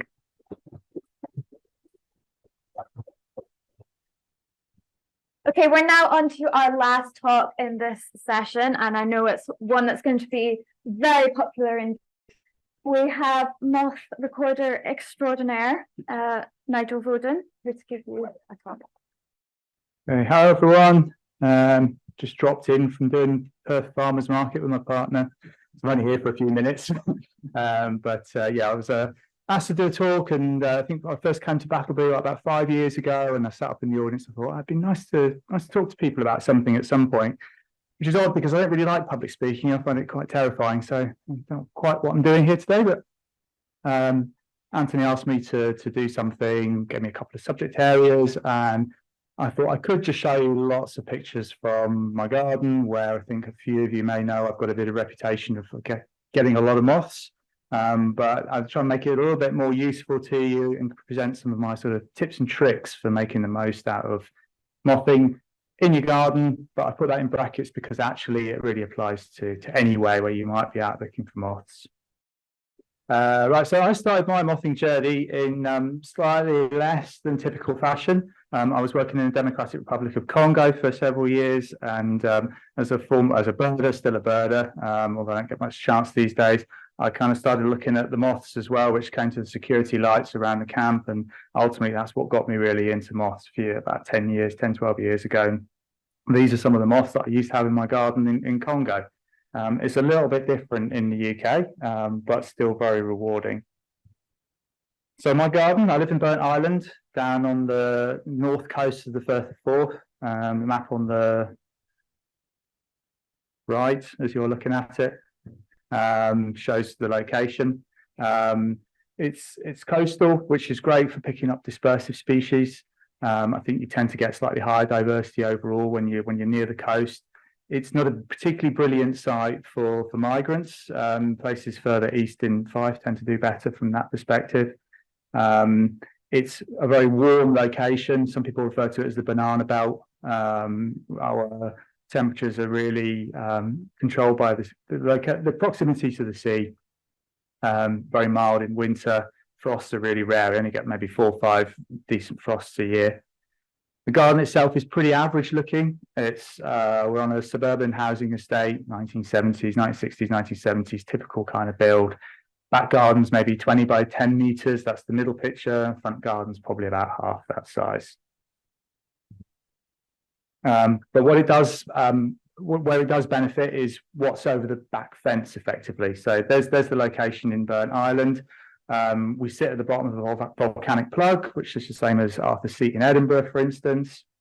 So it's a steep slope up the hill behind. And because it's steep, it's not been developed, it's not been affected by agriculture or anything like that for a long time. So the garden gives way to grassland, hawthorn, mature hawthorn scrub, and ultimately into deciduous woodland, which is primarily beech, sycamore, ash, which aren't necessarily the most exciting tree species for moths. But there's also some elm in there, Scots pine, there's larch, there's a bit of oak. And then around the town itself, there's a bits of alder and willow and poplar as well. So there's a really good range of tree species within 500 meters, a kilometer from the garden. And you can also see how close we are to the coast there. And just to the east, so off to the right of the image here, there's some degraded sand dunes. And I do get a few occasional coastal sand dune specialists drift into the garden, like sand dart and coast dart here. And that sort of overall helps to boost the diversity of species that I get to record. So although it's a garden, I think of it almost as like field trapping effectively, because that's what it looks like over the back of the house. So you can see that habitat there, which has got quite a good diversity of food plants in it. And that's really where the array of moth species are coming from. So when I came back to the UK and started trapping, I very quickly sort of outgrew my trapping regime, which was then based down in Cumbria, and wanted to see more moths. So I did a lot of field trapping at that point. Firstly in Cumbria, looking for things like barred toothstripe and netted carpet, local specialities that were very exciting. Then when I moved to Scotland to look for Scottish specialities, things like Kentish glory and northern dart. And that's kind of how my mothing journey continued, with garden trapping kind of taking a bit of a backseat. And then lockdown happened, and it was an absolute disaster. I couldn't go field trapping for all of 3 months. Horrendous. And I had to kind of think about what I was going to do to occupy myself. And the first thing I did, I think 2 or 3 days into lockdown, is I dragged some cable up that hill behind, about 250 meters up the hill, and put a mercury vapor trap up in the forest. About 3 hours later, the police showed up. I didn't do it again. They were fine about it, but it was just a lot of hassle, and it just didn't really feel worthwhile for perspective of trying to find something to do during lockdown. So the next thing I thought about was what I'd been doing previously in the garden was one trap on the back garden, which was the logical place to put a trap. And it's what most people do. Most people just put one trap out in their garden. So the trap on the left there is the standard position that I've always used in the back garden for one mercury vapor, 125 watt, paired with a Robinson trap. So I thought, well, I've got a front garden as well. What happens if I put a trap in the front garden? Front garden looks onto the housing estate, street lit. It doesn't look that exciting from a habitat perspective. So I was quite surprised that even the very first time I put the trap out, I got different species to the ones I got in the back garden. Not a huge amount of difference, but enough to think, okay, this is interesting. So I'm going to go with this. And subsequently, I've never, ever gone back to one trap in the garden. I've always had at least 2 running. So one front garden, one back garden. You might be able to see as well there in the right-hand picture that I use a clear bulb. A lot of people use the standard frosted mercury vapor bulbs. The clear bulbs allow more ultraviolet light through. Not good for your eyes, so be a bit careful, but it makes them a little bit more attractive to moths. So it does tend to bring in slightly higher numbers, slightly higher diversity. Even before all of that, I'd already kind of done a couple of things to modify how I went about trapping. The first thing on the left-hand side there, I think I was particularly remember a night trapping at my parents' in Somerset. Very warm summer's night, probably July, I think, from memory. Came out as I would do normally, just before dawn, and been greeted by a stream of moths coming back out of the trap again. In the warm conditions, they were very active. And I'd seen this before, and it was quite frustrating. So what can I do about this? And the standard shop bought traps tend to have quite big collars, lots of latitude for even large moths to basically go in the trap, spend some time in there, and then go back out again. So I'm not having that anymore. So I thought about it, and I got hold of some brewer's funnels, cut one down, I taped it to the bottom of the trap. So what I've done basically is I've reduced the diameter of the collar and also lengthened it as well. And it works brilliantly. Basically, anything can get in there. It looks like a really small gap, but I've had all of the big British moths, things like privet hawk moth, Clifton nonpareil, Kentish glory, female emperor moths, all of them have made it through that gap and completely unscathed and undamaged. There's no chance they're going to get back out of there again. And it also doubles up as a great way of stopping birds getting into your traps. I know it's something that some people have a problem with, not something I've personally actually ever had an experience with, but people do get wrens, great tits, blue tits, things like that, getting in the trap, eating moths. They're not going to go down through there. The second thing I did was, once I'd solved that problem, I still had the problem of what happens once you take the collar off. The moths then are free to escape and you can lose quite a lot. So I thought, well, this is again something that I'm not enjoying, losing moths. So I bought these fairly cheap mosquito tents that you can get on eBay or Amazon or other horrific places where you can buy things online. Cut the bottom out of it and I can just pop it over the top of the trap. Once the trap's open, if moths start escaping, coming out, they're not going to go anywhere. They fly to the top of the tent and settle there. So you can process your catch at leisure, not have to worry about escapees. At the end of it, you go around, check what's come to the bottom, top of the tent that you would have otherwise lost. And it's amazing the difference. I reckon on a busy summer's night, I can maybe add 8–10% more species this way, things that otherwise would have gone unrecorded. Back to a trip to my parents' house again in Somerset, where I typically just run a single mercury vapor Robinson trap. I can't remember why, but one day I thought, well, we know that different lights attract different species sometimes. I thought I'd quite like to have a different light running in the garden. So I just put out some of my little portable 15-watt actinic lights, very close to the main mercury vapor light, in line of sight, maybe 10 meters away. I thought, let's have an experiment and see what happens. And again, I was really surprised to find the number of moths that actually ended up in the actinic traps rather than in the mercury vapor. My theory is that they initially get attracted to the really bright bulb. And sometimes what you see if you sit with the bright lights like that is the moths sort of bounce off it. They don't necessarily go into the trap. They come, they fly around and then disappear off. And what I was finding was that the actinic lights were kind of hoovering things up around. And again, it was really boosting diversity. It was boosting numbers. And now when I do garden trapping, it's something that I always do. I have a big bright light and then I have a smaller, not so bright light, which is different, whether it's an LED or whether it's an actinic, just sitting 5 to 10 meters away. And it's remarkable how many times that light is the one that picks up the best moth of the night.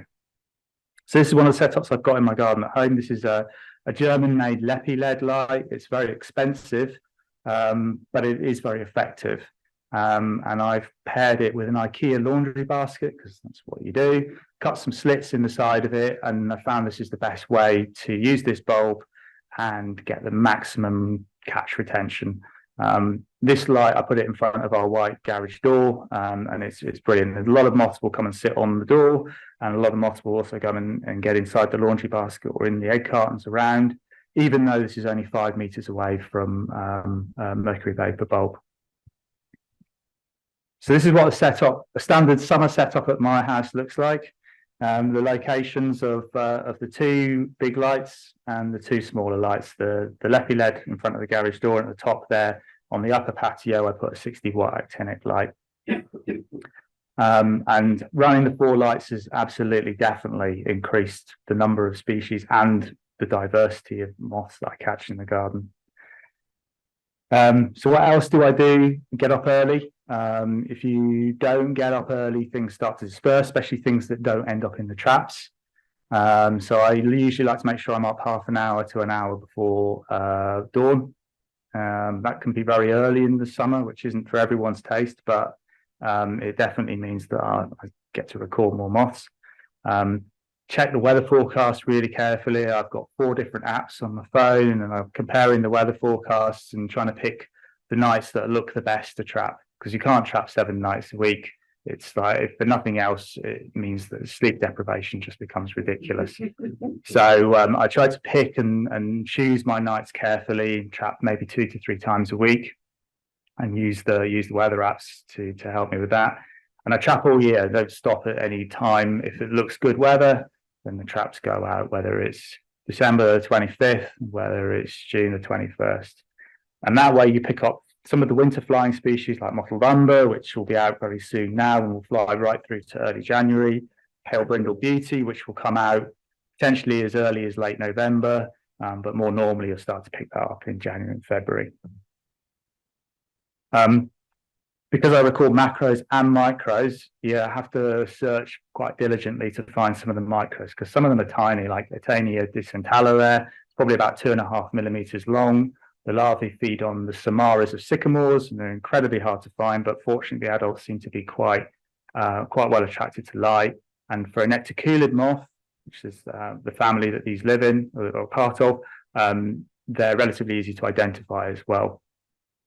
So checking the egg cartons really carefully, it's amazing how easy it is to miss even quite a large moth in an egg carton. But the picture on the right kind of just gives you an idea of some of the size differences. There's a large wainscot, which is a fairly large noctuid, and a small but not particularly small micro, which that particular one was reared from a larva that I'd collected down in Somerset. It doesn't actually occur in Scotland. Checking around the traps as well is really important. I think a lot of people will just go to the trap, see what's inside. Before I go anywhere near the trap, I'll spend a good half an hour probably checking the surrounds, checking the walls, the fences, vegetation, the ground underneath the trap. If I've got a white sheet laid underneath the trap, I'll check underneath that as well. Very often the best moth of the night is actually not in a trap, it's on the outside somewhere. But I don't just do trapping. I will wander around the garden with a net in the daytime, especially around dusk. Quite a lot of species aren't that attracted to light or only fly by the day. So looking at different times of day as well helps to boost the kind of diversity that you might record. The top left picture there is something called amyl acetate. It's legal. You can buy it online. It for some reason seems to be really attractive to moths. I'm not quite sure exactly the mechanics of it. Some people put it in their sugar solutions that they put out, and apparently have been doing so for the better part of 100 years. The way I use it is I put like a little cloth next to the trap, put 4 or 5 dots of amyl acetate on it, and my experiments this year suggest it seems to again enhance the number of moths that are coming to the trap. I use pheromone lures. That's what the funky green, yellow, and clear things hanging in the tree there are in the upper central picture. Partly to try and attract the species that they're intended for, like lunar hornet moth. There's no way I would get lunar hornet moth in the garden without a pheromone lure because I'm at least 500 meters away from the nearest tree. But pop a lure up in season, and I'll have 5 or 6 males of lunar hornet moth come to visit. I also use the lures for non-target species, so not the species that the pheromone has been synthesized for, but there are species of moths which have very similar pheromones, and you'll end up with different species being attracted. So there's an example there of Phonerecta blancardella, a little micro, which finds the lure of Sardia nigricana absolutely irresistible, and that's the main way I get to record that moth on an annual basis in the garden. A lot of people will swear by sugaring. I have to say I've had very little success in my garden, even though the solution I use I've had great success with in the field, in other places. For whatever reason, I don't know if it's because of the abundance of nectar sources I have growing, I'm not sure. It's not successful at all. I've had one moth this autumn to sugar in the garden. It was this dog's tooth. Amazingly, this is the first record of dog's tooth in mainland 5 and the first record north of the first 4th.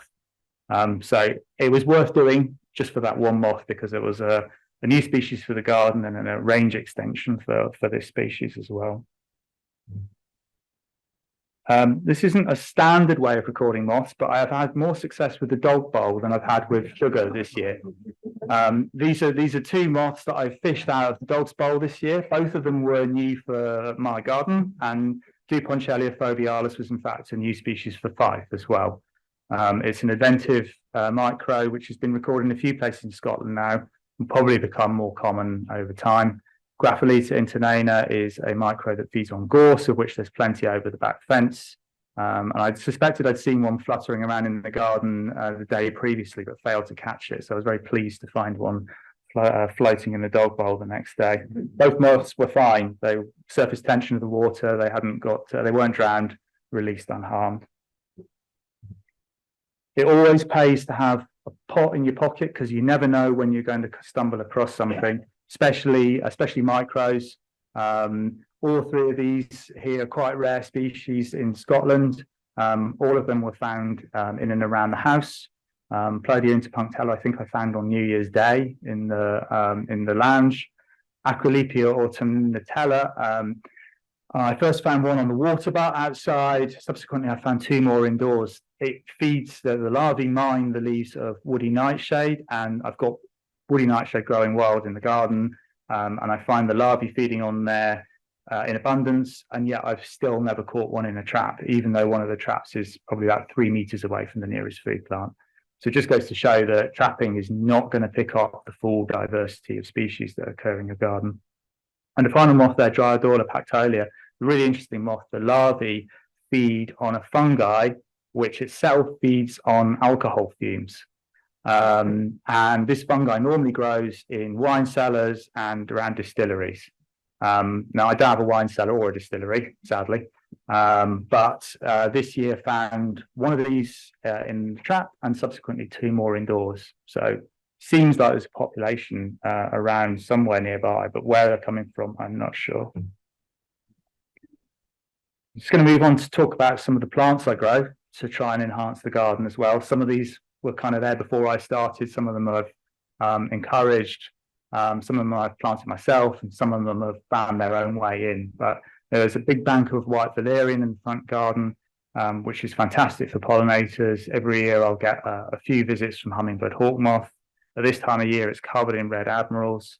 And at night, particularly in the first hour or two after dusk, I'll see lots of things like silver wise, dark arches, the various yellow underwings, and sometimes some slightly scarcer species as well. So that's a great pollinating plant to have in the garden. Buddleias, no brainer really. I've got 4 different varieties of buddleias, I think now, which provide flowers right through from July. And the one in the top right there, a yellow species, and don't ask me to remember the name of it, please. It's still flowering now, so you get a good 4 months or so of flower from buddleias if you pick different species. They're great to go around and check an hour or two after dusk. Good range of species, macros and micros. You can find nectaring on them. And I like to try and ensure that I've got flowers 365 days of the year in the garden for pollinators, and the perennial wallflowers, which have got a big bank at the back, are great for that because they'll flower right through the winter. Don't tend to find so many moths nectaring on them, but they're great for butterflies. Red admirals love them, and the other day I had a record garden count of 4 commas on them, which I was really pleased with. I don't just plant plants for the flowers, I plant plants for the leaves as well, or other parts of the plant that caterpillars and larvae will feed on. So I was really keen to get a netted pug in my garden. So I thought, how can I do this? Right, I'm going to have to plant some bladder campion. So I bought a packet of bladder campion seeds, sowed them, pricked them out when the little seedlings came, got them to a decent size, planted 2 patches in the garden. One spring, which would have been last spring. 2 months later, the Lappet in front of the garage had a netted pug in it. And this year I had 2. So I'm hoping that they might actually use the plants. I've not found any caterpillars yet, but I'm hoping they will actually breed in the garden. And 2 other species, marble coronet and campion, whose larvae used bladder campion as well. I've noticed this year the numbers have really increased, I've recorded. So that seems to have worked as a food plant I've chosen to include in the garden. Built a wildlife pond, planted native species in it. The water mint's great for pollinators. There's some bulrushes in there as well, which are hard to see in this photo. They're sort of quite small ones, but they're at the top of the photo. And the Microlimnacia fragmentella feeds, the larvae feed on the bulrushes. And before I planted these up, I had never had any in the garden. This year I had about 15, I think. So I think they've probably are being attracted to the bulrushes. And pond's good for some of the aquatic feeding caterpillars. So there's a small number of microbes whose larvae actually feed underwater, including Nymphula nidiculata. It's a beautiful China mark, which I had the first one this year. So I've seen an increase in the number of species which use the pond for their larvae. Got various wildflower patches that sort of in different stages, where I had little bits of bare ground. I've sown seeds, and primarily things like oxeye daisy, yarrow, Viper's bugloss, and they've done well. Dichorantha eritana, the moth in the bottom left there, was a species which I'd never recorded in the garden before, feeds on oxeye daisy. Now I've got several patches of oxeye daisy. I now have a fairly large population within the garden. The lawns are being addressed. I've got yellow rattle coming on. So I've got 2 patches, front lawn and back lawn, which are now being subjected to yellow rattle. I'm hopeful next year I'll be able to start sowing wildflower seed into those, increase the size of the wildflower patches I've got. Rosebay willow herb is self-seeded in the garden. I've allowed small patches of it to stay. It's not being allowed to take over because it will do. The micro Montha raschiola mines the leaves of rosebay willow herb. So there's a mine from the garden and the adult as well. I also allow a lot of ivy to grow. That sort of seems to be semi-naturalized. It's great for species that overwinter and hibernate. So particularly things like the Agonopteryx and Depressarias, of which Alströmeriana in the top left there is one of the prettiest examples. And Rhigognostus incarnatella, which is a species that used to be quite scarce but seems to be getting much more common. They both like to overwinter in these patches of dense vegetation, or in the woodshed, in fact, as well, as a favourite place for them. So providing some ground cover is great for hibernating species. I've been fortunate enough to record 3 species in the garden which were all new for Scotland, depicted here. Coleophora fischella, which was a couple of years ago. I've not had one subsequently, although I've got a possible specimen I've kept this year that will need to be checked. Aethes beatricella, which is more known from sort of southern half of England, showed up 2 or 3 years ago and subsequently has been recorded in small numbers, so seems to be a local population somewhere. So that was an interesting find and a significant jump in its known range. And finally, Blastobasis vittata, which is not necessarily a particularly exciting looking moth, but a personal favourite of mine. I noticed it in amongst the hordes of Blastobasis adostella in 2018, I think it was. Subsequently, it's become really common in the garden. Last year, I recorded more than 2,000 of them. And it seems to have spread as well. So it's now recorded quite commonly in Edinburgh, through the Lothians, down as far as the borders, and as far west as Glasgow. So it's a species which seems to be spreading. It's not native, it's adventive. They're native to Madeira, in fact. But like similar species of Blastobasis, it seems to find our climate very much to its liking. So one definitely to look out for. I think from memory, at last count, I've recorded 43 species in the garden, which had never been recorded in Fife before. So a significant jump to our known knowledge of species in Fife. Almost all of them have been micros, just 3 macros. Blood vein, which I had 3, I think, one year when we had an influx into Scotland from the south. Marshall bleak bard, which is a strange one because it'd never been recorded in Fife. And then one morning I got up, I think it was in August one day, I had 5 of them in the trap. And I've subsequently had one more since, but there must be a population locally somewhere, I think, to have 5 that one night, but I'm not quite sure where they're coming from. And then this year, large twin spot carpet arrived, species which has been spreading up the east coast through the borders into the Lothians and was on my radar. And we had one on our side, what I refer to as our side, my side of the Forth for the first time this year. This is the final slide. For me, the diversity in numbers is really exciting and it's what gets me out of bed. The garden total is now up to 630 species, which I think is pretty incredible for Scotland in 5 years as well. The last chronological species to be added was Vestal, which is a migrant from Europe. We had a massive influx into the UK in early September and I was fortunate to get one in the garden. And about the same time, I got confirmation of Isotrius rectifaciana, which I'd suspected earlier in the year, but has been confirmed from dissection.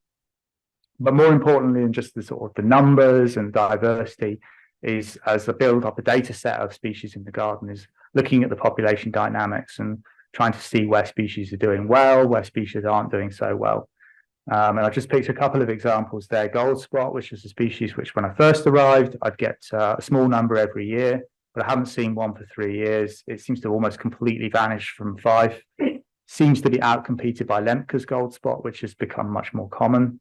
I wonder what the dynamics of the population is across Scotland, but certainly locally in Fife, it's a species that I almost just don't expect to see anymore. Conversely, dusky lemon sallow, that was a species that used to be relatively widespread and common across the UK up until Dutch elm disease arrived. And of course, its food plant, elms, pretty much died out over a large swathe of the UK. And the moth itself consequently vanished as well from large parts of its former range, and a huge total population drop. But locally in Fife, we're definitely seeing signs of recovery. The number of records in the last few years has jumped up significantly. And I finally got one in my garden last year, followed up rapidly by 3 more. So I'm hoping now that's a species which is on the return and we'll get to see a lot more of. So thank you very much for coming out today and listening to me. Thank you, Nigel. That was absolutely brilliant, amazing photographs. And I think we're all going to be going home and modifying our moth traps to the Nigel Voaden method. Any questions? I have seen people putting fruit out, or they have naturally falling fruit, and certainly I know it's really good for red admiral and things like that. I have seen it effective for some kinds of moths as well. It's one thing I've not tried, so maybe that's something for me to do next year. So there's probably a little bit of a mix there because I'll have changed cameras, but at the moment I use a Canon R5 with a Canon 100mm f2.8 lens, and then sometimes I do a bit of focus stacking. Sometimes I use extenders as well for the really small micros. Yeah. Thank you again. That was brilliant.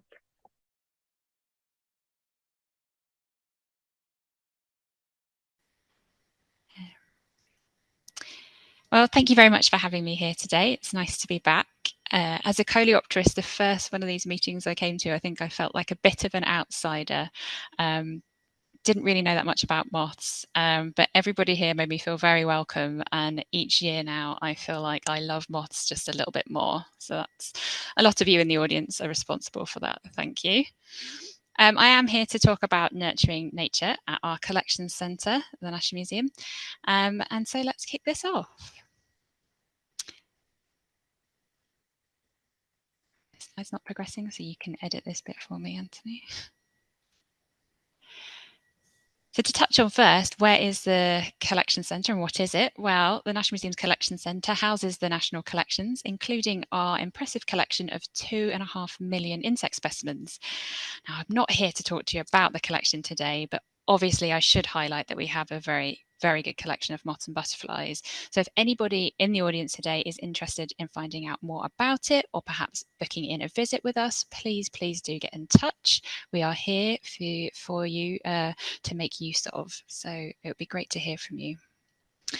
But outside of our building walls at the National Museum Collection Centre, we have some green space. And in the past, this green space was not really well managed, and certainly not managed for biodiversity. And it was a really wasted opportunity. So what we decided was, during the lockdown period, when we had a pause on the grounds maintenance and suddenly the grass and plants were allowed to flourish a little bit, we decided to embrace this, and we therefore came up with a biodiversity action plan about how we can improve the grounds to better support biodiversity. So really we were starting from the ground up with a focus on the plants. And this meant that we were going to implement some changes to the cutting regime, having a mixture of vegetation heights, and also making sure that over the winter time we provided some cover. So we were leaving about 30% of the vegetation over the winter period.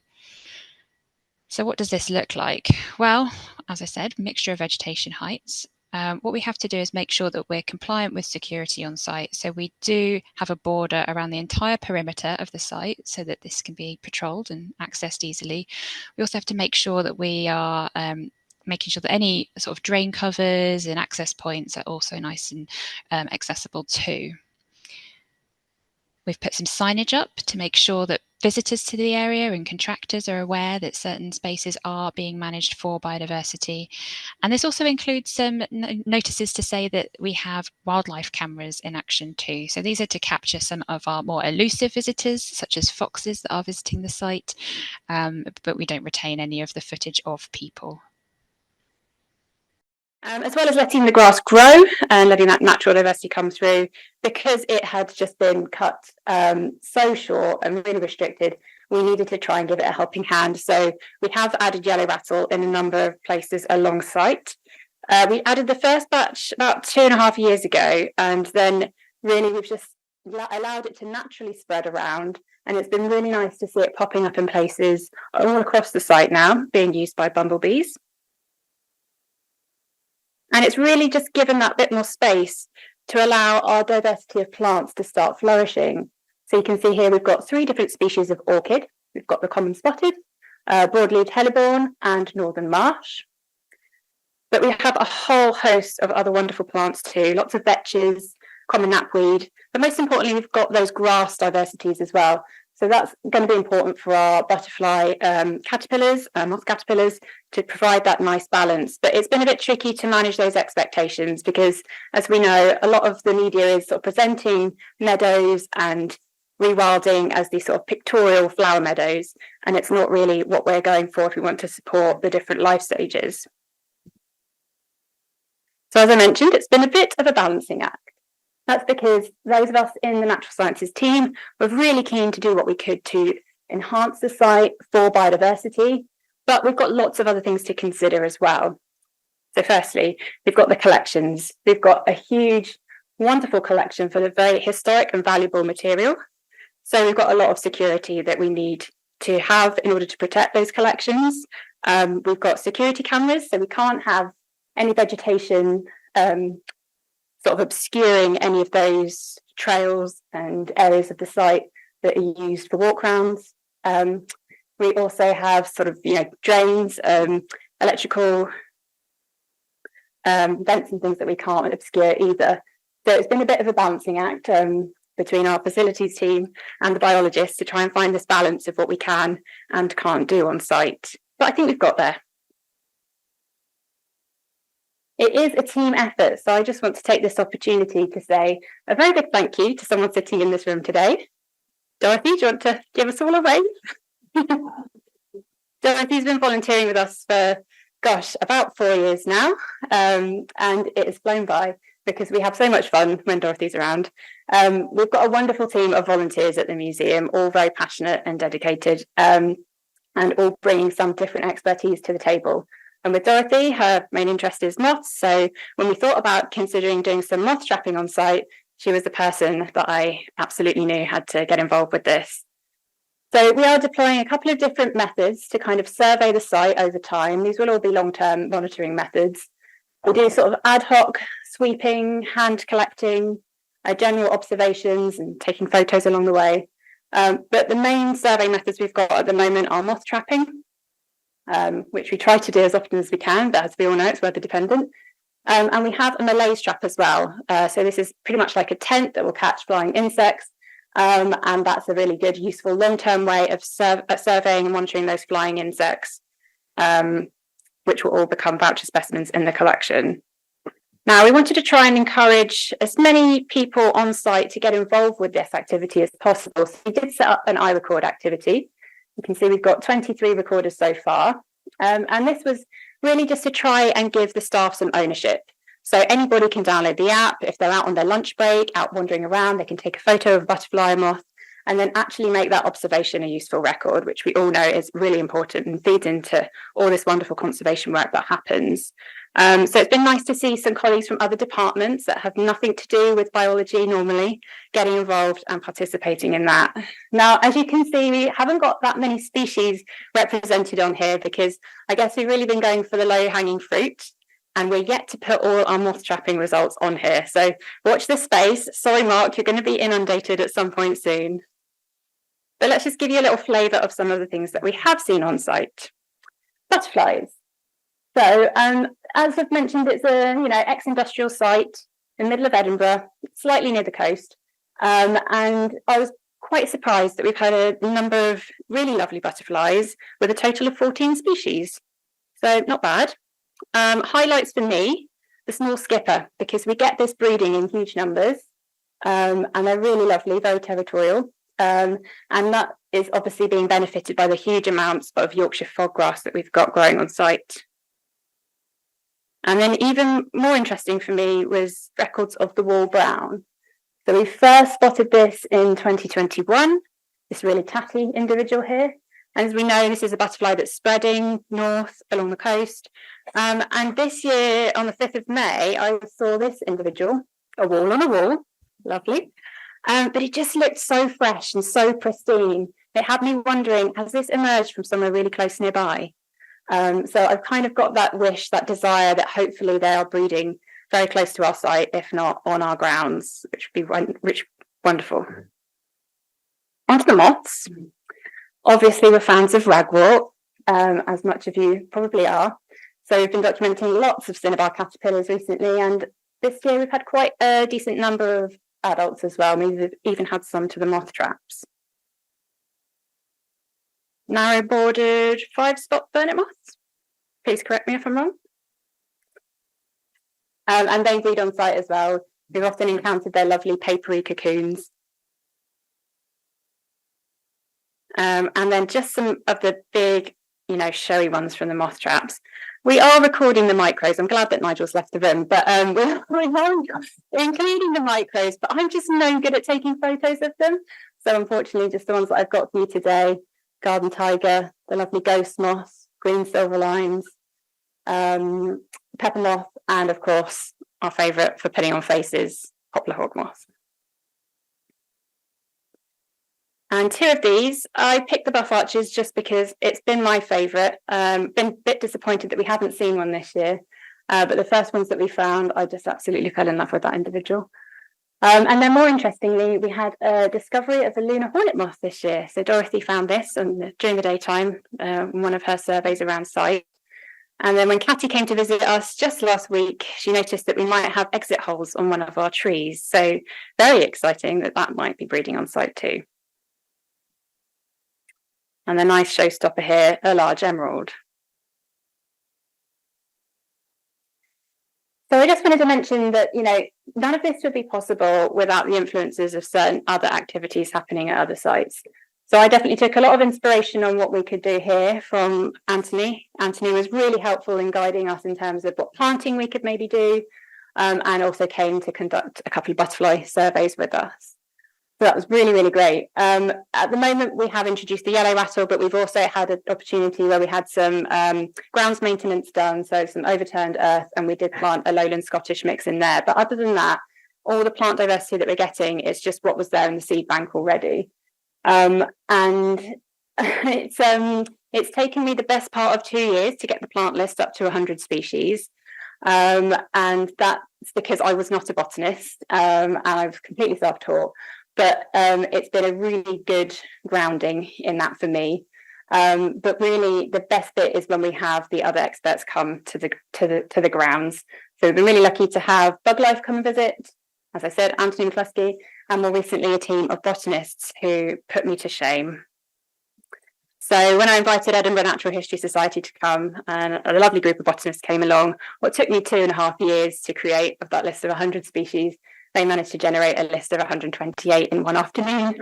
So this is just to mention that really make the most of those wonderful networks of specialists, because it can be done in a much shorter space of time.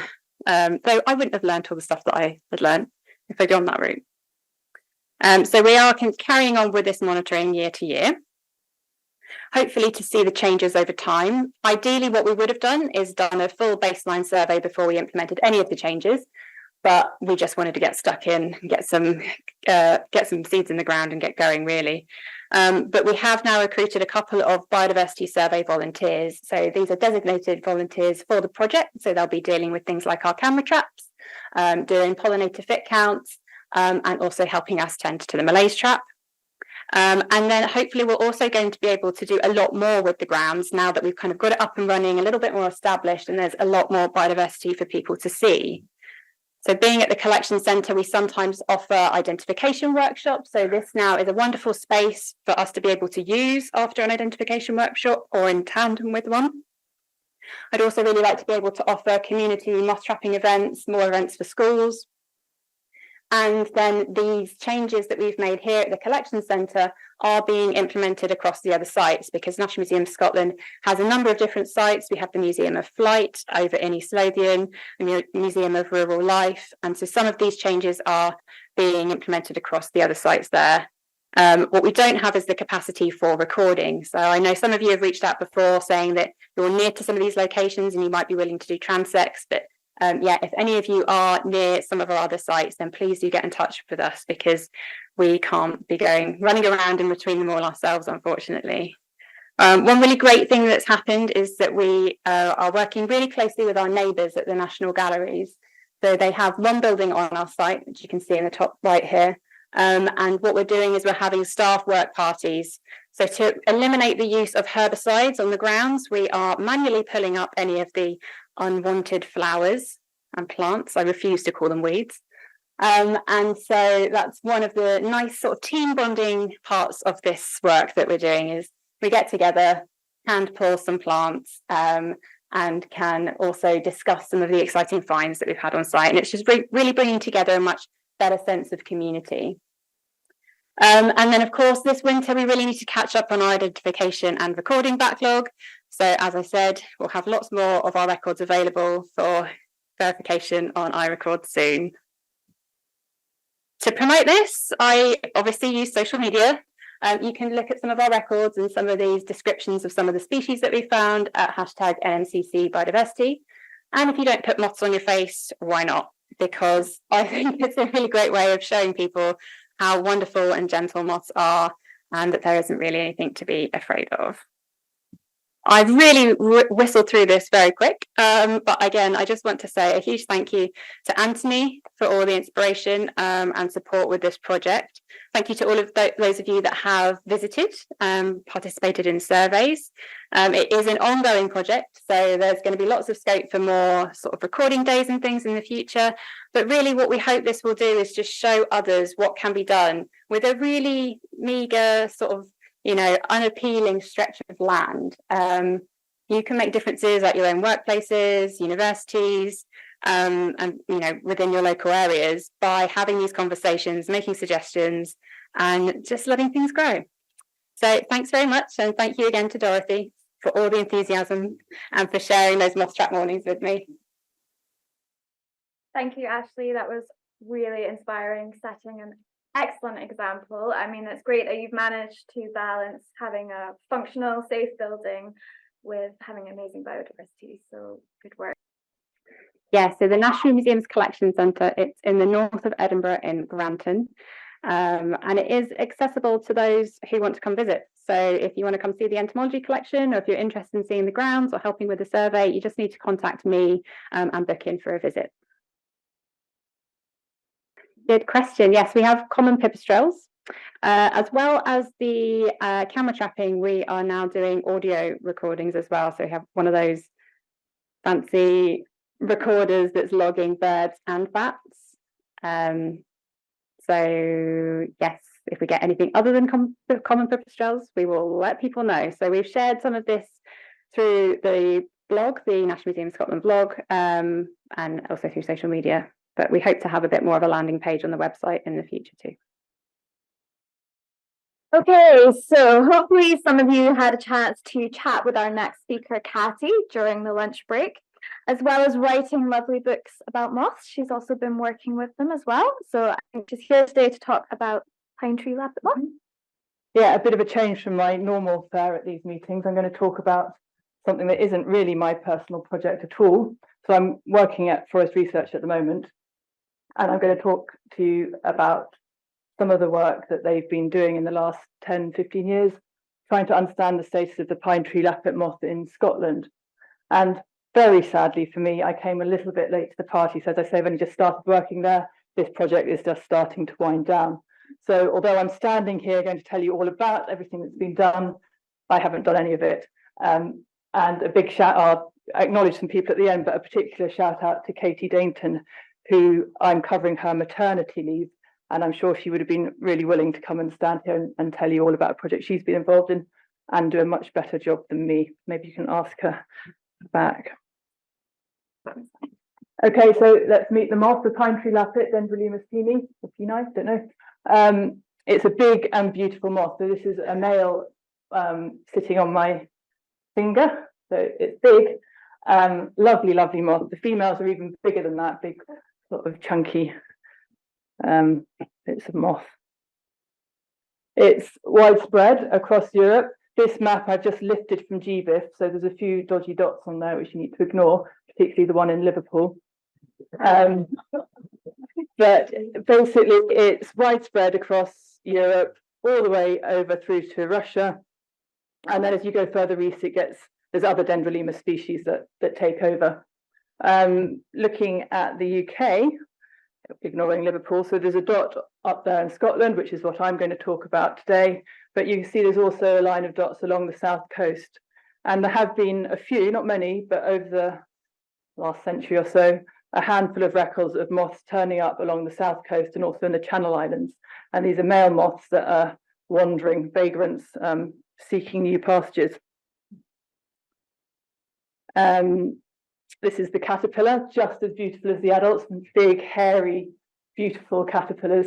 And they like pine, they feed on pine needles, and in particular Scots pine. And here is the problem, or is the potential problem.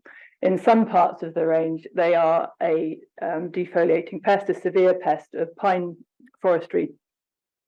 And when numbers build up, and in some parts of Europe, there are cyclical outbreaks. So in some years, huge numbers of caterpillars can build up and cause lots of defoliation, weaken the trees, leave them open to other pests and diseases, and in a few cases can actually cause quite a lot of tree death.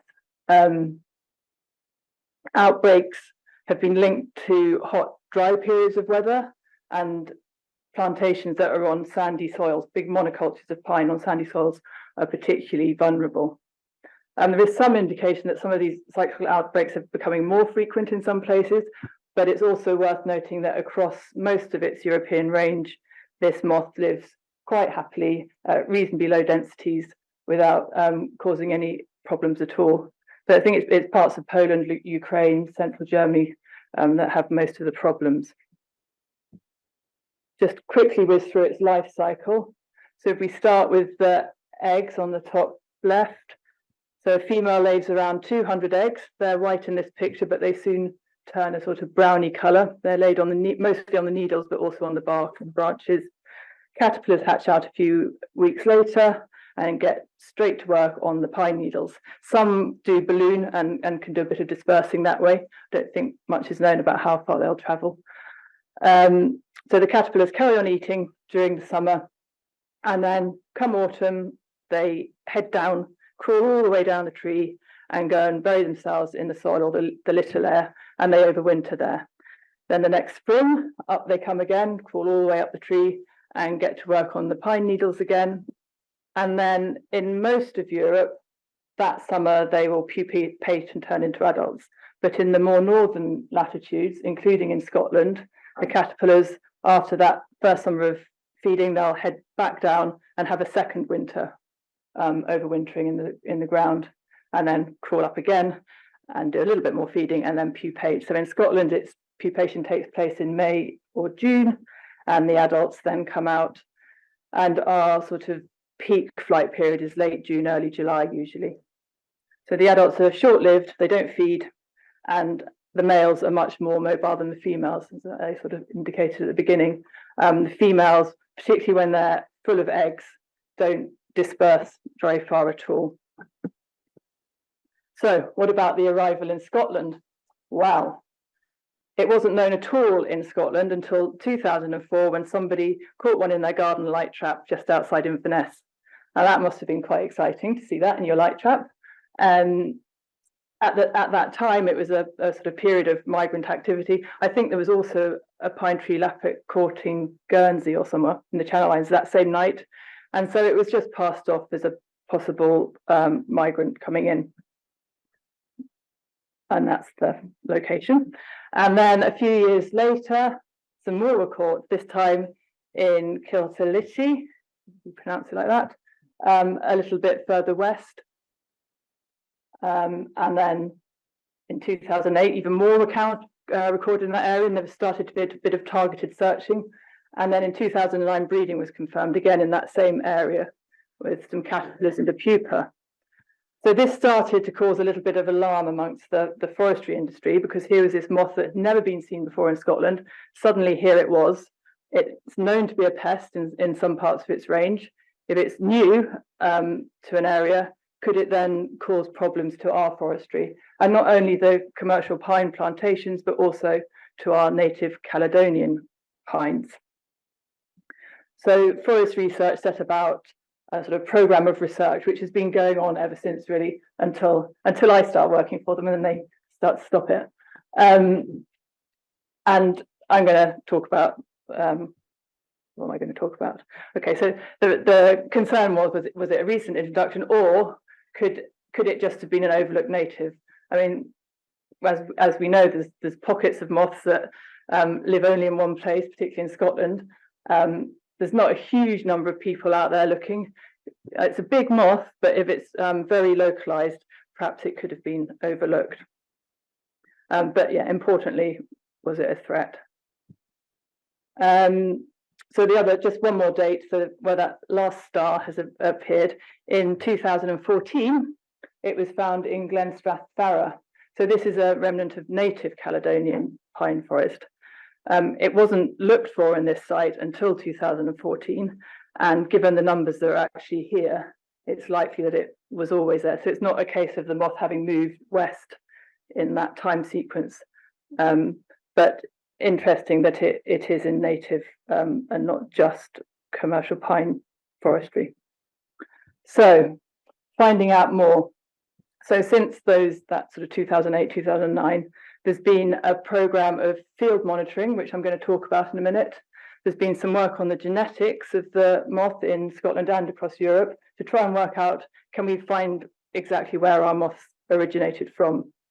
And then there's also been various other bits and pieces going on, looking at the life cycle in the lab, growth rates on different food plants and under different conditions, some climate modelling to see where the moth might thrive under future climate scenarios, and also some fieldwork in Poland.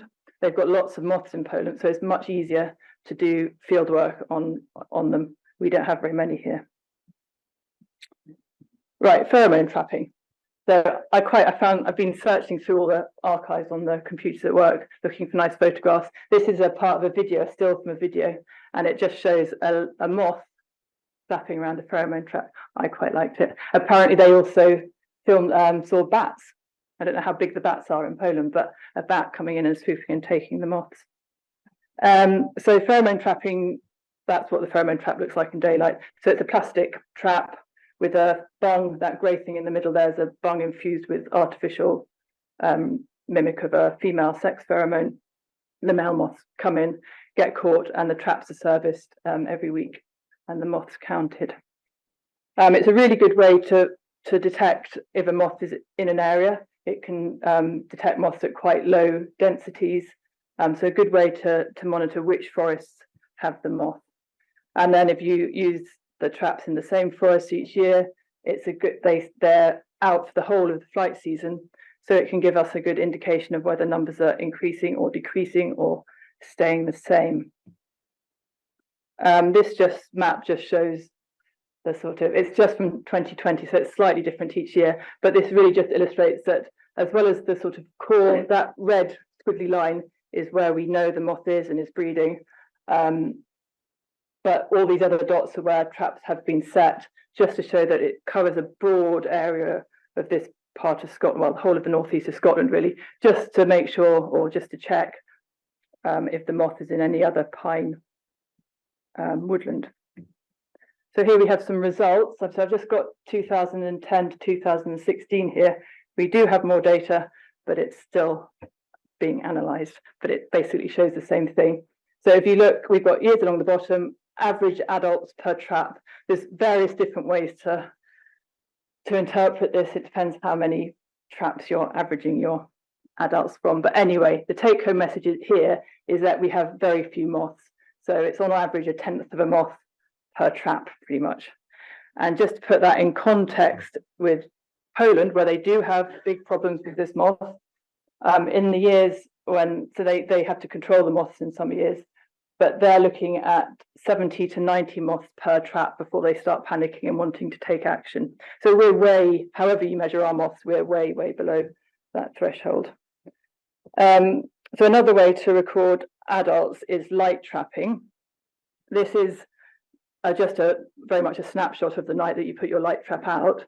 So rather than the pheromone traps, which are out for a whole season, a light trap just tells you what's happening on that particular night. And as anyone who light traps knows, it can be very dependent on the weather conditions, how well in the flight period of the moth you are. But it is a really good way for lovely volunteers to get involved. So anyone with a moth trap can go into any pine woodlands in these areas and in the right time of year and get information for us to help understand better where the moth is. So the white circles are where the traps that have been specifically targeting pine tree lappet, so at the right time of year, have been set. The yellow ones are where the moths have actually been caught. So again, you can see it's really localized, basically along the Beaulieu, in the Beaulieu catchment.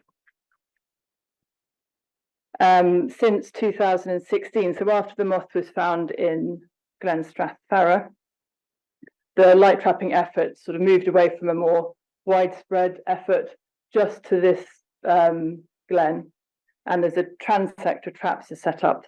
So we have, well, around 10 trapping stations, about 500 meters apart, going all the way up the glen. And for 2 consecutive nights, the late June, early July, a band of merry people come and moth trap. And I was lucky to go along this year. It was brilliant fun, and some people here were on that jamboree as well. So it's hard, even though we're trapping in the same place each year, it's still hard to compare numbers year on year because it depends on what the weather's like on the nights you're trapping. And these surveys are arranged several months in advance, so obviously you can't take into account what the weather's going to be like or when exactly the moth is flying. So this year I think we missed the peak flight season and the weather was foul. So having said you can't compare from year to year, I'm going to compare year to year. This basically shows numbers of moth per trap each year. And we had a massive, so 2022, last summer, I think they caught 65 moths over 2 nights, which was unheard of numbers. This year we had 10. So, but anyway, overall, not much change going on. And the last way of surveying is to look for caterpillars. So this is a good way to know if your moth is breeding at a site. If there's caterpillars there, that's a good sign that they're breeding. And to survey these, there's glue bands put around tree trunks about chest height, and they're designed to intercept the caterpillars as they crawl up after their winter hibernation in the spring. And similarly, they can intercept the caterpillars coming down again in autumn. And there is a caterpillar on that glue band, but generally they just put the caterpillar off and they sort of congregate underneath the band. And then they're checked every week. And that's been the source of the caterpillars for our lab studies. But it's also a way to monitor the populations. And again, and this, so here we've got some results, again, just up to 2016. The red bars are autumn captures as they're coming down the tree, blue ones going up the tree. So this is just in woodlands, pine plantations where the moth is known to breed. So this isn't a widespread survey, it's just very few forests. But really, really low numbers again. So, and it very much looks like the numbers have come down as well. But what are we looking at? I don't know, 1 moth per 10 trees or something. Put up some Polish figures. So in Poland, it depends on how old the trees are. So in very young plantations with small trees, they start to get worried if there's more than 8 larvae per tree. And when they've got massive trees with lots of pine needles up in the canopy, it's 150 larvae per tree. So that's a very sort of ballpark figure, and it'll depend on what the exact habitat and forest is like. But the take-home message again is that our numbers are way, way below that. So just a few words about the genetics, because this is quite interesting, I think. So they looked at the genetics of moths from across the European range. They looked at mitochondrial and nuclear DNA. These are some of the moths that they used that I've found and added to the collection at NRS. Beautiful moth. It's really lovely to see all the different phenotypes of the same species from different parts of Europe. And what did they find? So I haven't got my head fully around all this, but basically this shows that all those dots are where the moths that they sampled were sent from, and they fall into 3 broad groups. We've got the green ones on the east, a dark band down the middle, which is where the Scottish falls into that group, and then the red ones there to the west. So it shows that our Scottish moths came or share their origins with that sort of southeast and central European band, which it wasn't a very good match. So we don't know exactly where it came from. That basically the geneticists they say they need lots more moths from more parts of the range to be able to get a better idea of exactly where our moths might have originated from. But what it did show was that it hasn't come from the near continent. And originally, right at the beginning, there was some concern that some forestry machinery had come across and perhaps introduced a caterpillar or a pupa or something. And this doesn't support that. The other interesting thing from this that came out of this was that the Scottish moths have a really low genetic diversity, far, far lower than a population that was looked at from Germany. And so this suggests that our moths have come from a very few parents. Well, they obviously came from 2 parents, but few, I don't know what the word is, come from a narrow range of ancestors. It's the wrong word as well. So it's either a natural bottleneck, so the habitat fragmentation or something like that has caused the numbers to shrink at some point, or there's been a historic introduction and our moths have been descended from a few introduced individuals. And I think we'll probably never know.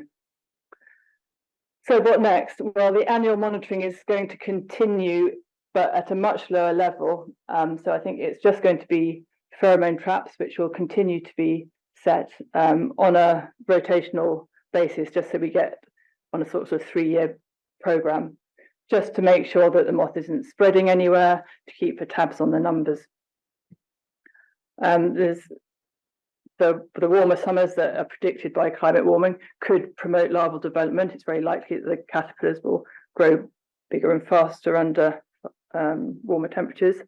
But there's plenty of things we don't know as well. So we don't really know anything about their overwintering and what helps them survive the winter or not. So quite possibly the warmer and wetter winters that we're predicted to have will actually be bad for their overwintering moths. So that might actually limit their survival. We don't know an awful lot about the natural enemies in Scotland. Stuart was going to follow me and tell you a lot more about that, but unfortunately, I think you're not going to hear that talk today. But we don't know a lot about the sort of natural ecology in Scotland, and of course, we still don't know exactly where our moths come from. But I'm not really sure that matters.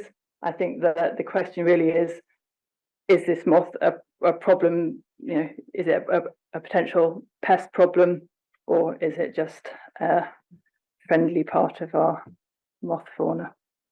So I just want to thank some people. So there's been quite a few people at Forest Research who've been involved in this work, but in particular Roger Moore, Katie Dainton and Alistair MacLeod. And then Tom has been brilliant at getting lots of volunteers, and lots of volunteers have helped, particularly with the light trapping.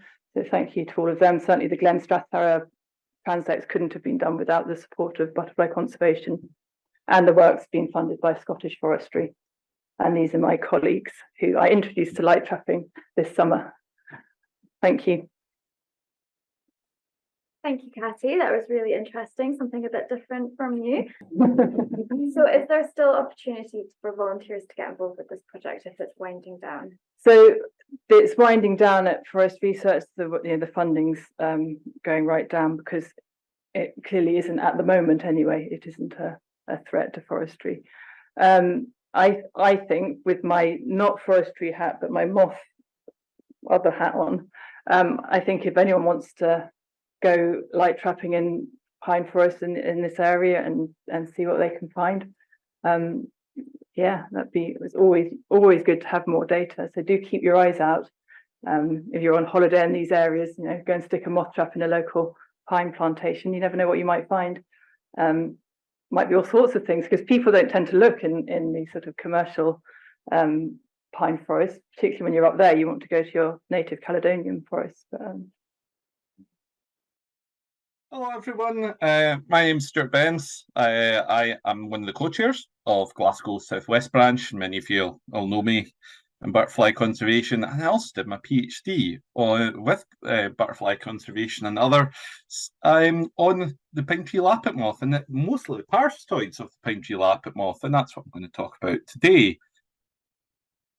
Sorry I can't be there with you in person. I had bit of a fall in a conservation work party. I'm doing fine and recovering nicely, but just not quite enough to be able to stand there today. Just a quick thank you to everybody that was at Bog Squad that looked after me last weekend and got me down nice and safely off the hill. But I'd say doing well, recovering well. So I'm going to talk a bit about the parasitoids, pine tree lappet moth, and Katty will have told you a bit about the moth. You can almost see the life cycle in my slide there.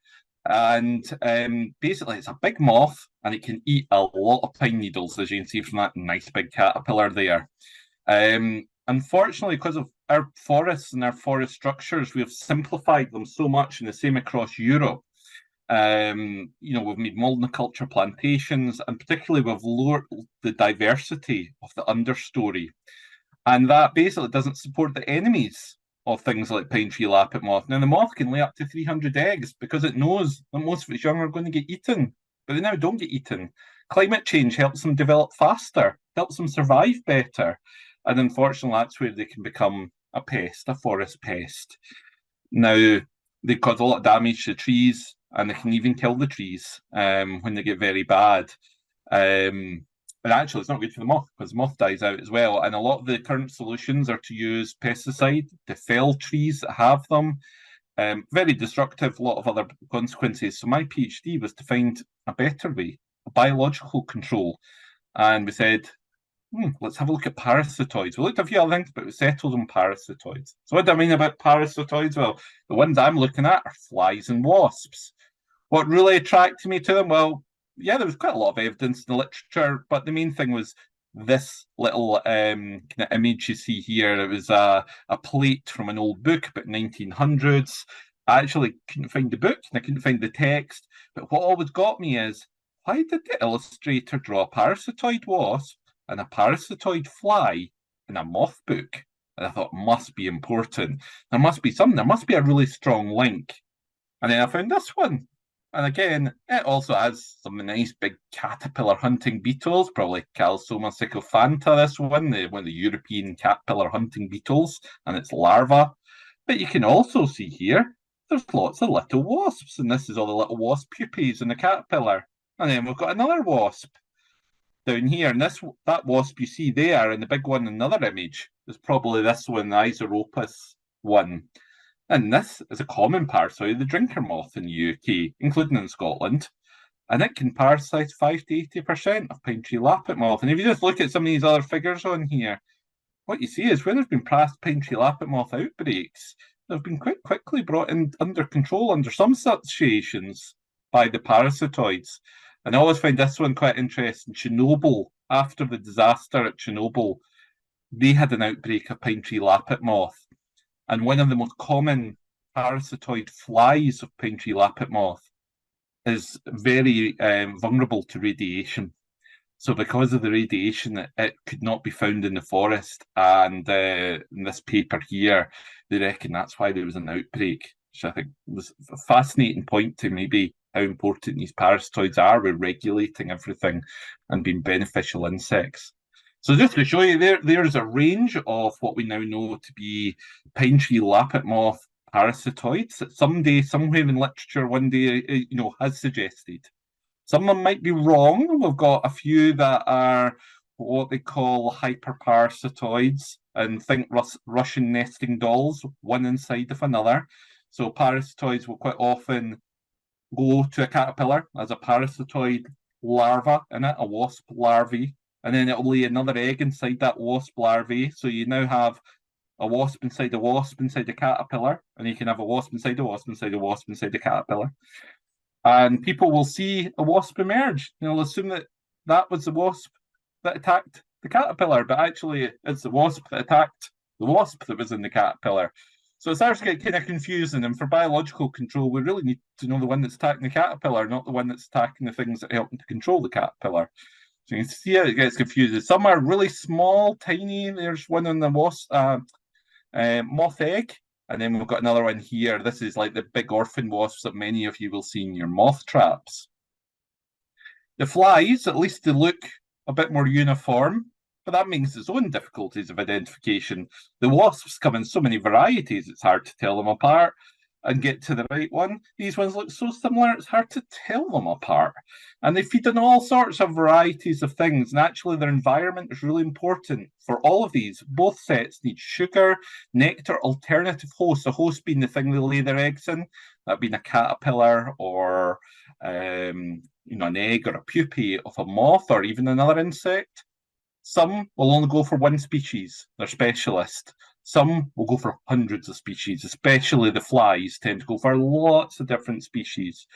This is a good thing in some ways, though, because it means in a nice, healthy environment, there's lots of them about, and they tend to target the host that's most common. So if you have an outbreak, something like pine tree lappet moth, and there's plenty of these about in other insects that have all the right food sources to keep them there, they're there to react. And they can take the number of things like something like pine tree lappet moth down, keep them balanced, keep them reasonable.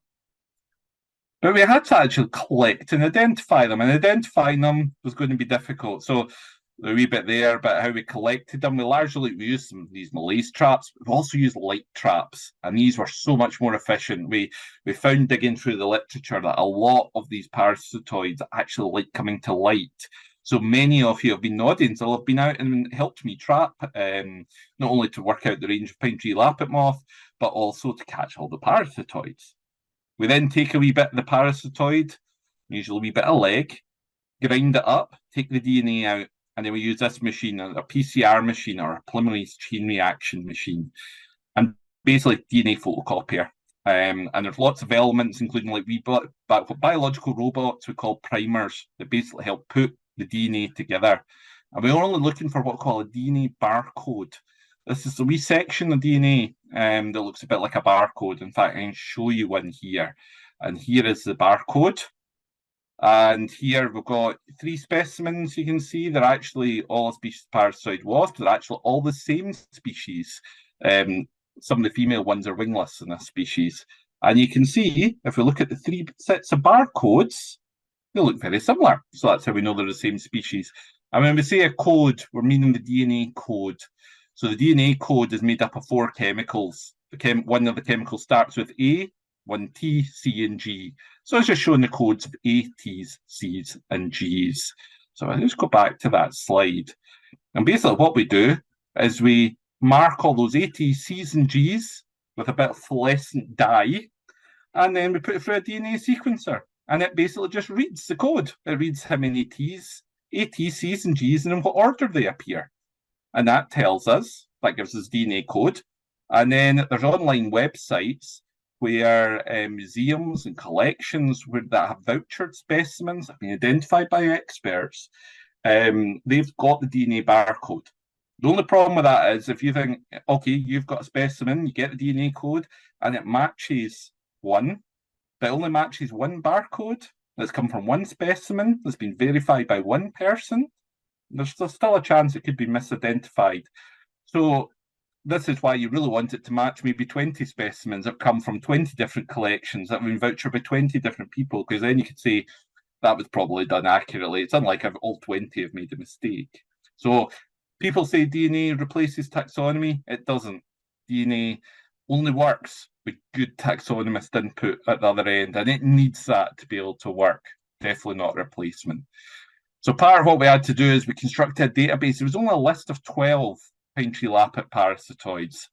So I spent forever digging through all the literature I could get my hands on, everything experts could give me, and we put together this huge list of pine tree lappet moth parasitoids. That had never been done before. There was one literature review, I had 12.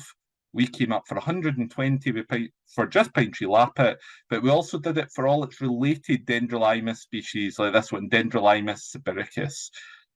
Very close relative of pine tree lappet moth, looks and does everything very similar. Likely if the parasitoids go for it, they also go for pine tree lappet. We also did it for things like the drinker moth. Again, the whole family is quite similar, the Lazocampidae. So the likelihood is a parasitoid that can do one, there's a good chance it can do the other. So we put that all into the database, brought them all together, and then we looked to see how many museums and collections had these DNA barcodes available for that species. We also put in, these are the primers, these are the wee machines that make up the DNA. And we need to know exactly what ones to use and the ones that would be successful for the most amount of species. This was a new thing that had not been done before, putting a list of parasitoids, and with this information to allow some of the newest DNA techniques to be used together so that you could mass identify them. And the database was very interesting in the way that it found 120 parasitoids of pine tree lappet moth. Now, some of them might be incorrect, some of them might be those hyperparasitoids or whatever, but we actually put the literature together. It's there, it's linked to one place, so experts can judge it and have a look. Well, the most important thing is 45 of them are in the Bewley Valley where pine tree lappet moth is found. None of them are specialist parasitoids. This is this Eleoides is pine tree lappet moth's #1 enemy, and we haven't found it yet in that area. But things like this one, which is the drinker moth one, we have found and found lots of. So we know they're there, they're in the Bewley Valley, they're maybe able to react to an outbreak. We didn't know this before. And again, there's pine tree lappet moth as ally, and again, even its ally added a few more species that were in the Bewley Valley and are probably likely to go to pine tree lappet moth. So again, this is showing us that we've got natural enemies. They're there, they're already there. We just didn't know what to look for until we pulled all these sources of information together. And we wanted to find more, and we wanted to test this genetic method, not just to find them, but if we're wanting to do scientific research to find out what these species need, what management of forests do we need, what plants need to be in understory, what do we need to do to make things better for them so more of them can live within our forests and help to keep things in natural balance. To do that, to do this sort of studies, we need to be able to identify large numbers quickly and accurately. Now, we can't do that taxonomically at the moment. There's just not enough qualified people with the experience to do it. Whereas we were able to put 1,000 specimens through a sequencing machine in 24 hours, because we were kind of trialing it, cost us £1 per specimen. If any of you have done DNA before, they know when it used to be about 50, 60 quid per specimen. So you can see how much the new technology is. It's shooting downwards. And we could probably get it as less as 50p. It produced 2 million pieces of genetic information that we then need to sort through. We often say, oh, we just sequenced it and ta-da, we've got the information. But this is the sort of numbers of things that are going through the process, the development that has to go through. And at the end of the day, you still need those DNA barcodes from those vouchered specimens that qualified taxonomists have put in to your database to match them. So we did this, we put in the 1,000 specimens, we got the DNA codes, we put them through these different online databases, compared them to my database, and we found 15 species. 9 of them were new parasitoids, the pine tree lappet moth, that had not before been found in the Beaulieu Valley. So this is another 9 species. And actually this one here, this first one on the left of the slide, has actually got a very strong link to the Lazacampidea family, the pine tree lappet moth family. Notice this wee note under it. It has a different host for winter. The wasp chooses a different caterpillar that it knows it can survive well in winter. In this case, true lover's knot. So no true lover's knot, no wasp. The true lover's knot is essential for the wasp's survival. And there's a lot like this. And then we've got a whole list of others. We've got some of these that some of you will be used to seeing in moth traps. And these orphan wasps, some of them we think are actually, we thought they were just one species that like lots and lots of different caterpillars. Now some people are thinking, as they're looking at the DNA, they're finding that actually there are probably many species all under one name. And there might actually be a collection of specialists that go after just a small amount of moths each. But we've just been looking at them as a big group until more recent research. We've also got things like the hyperparasitoids again. So, you know, was this one really parasitoid of pine tree lappet, or is it parasitoid something in it? We don't know that from the literature. So we actually know all these things are in the Beaulieu Valley now. And we found one of these. We found a couple actually of Telenomus. And these are an egg parasitoid. They are tiny. We're talking millimetre or less. They can lay 50 eggs inside a pine tree lappet egg. They can complete their development very, very quickly.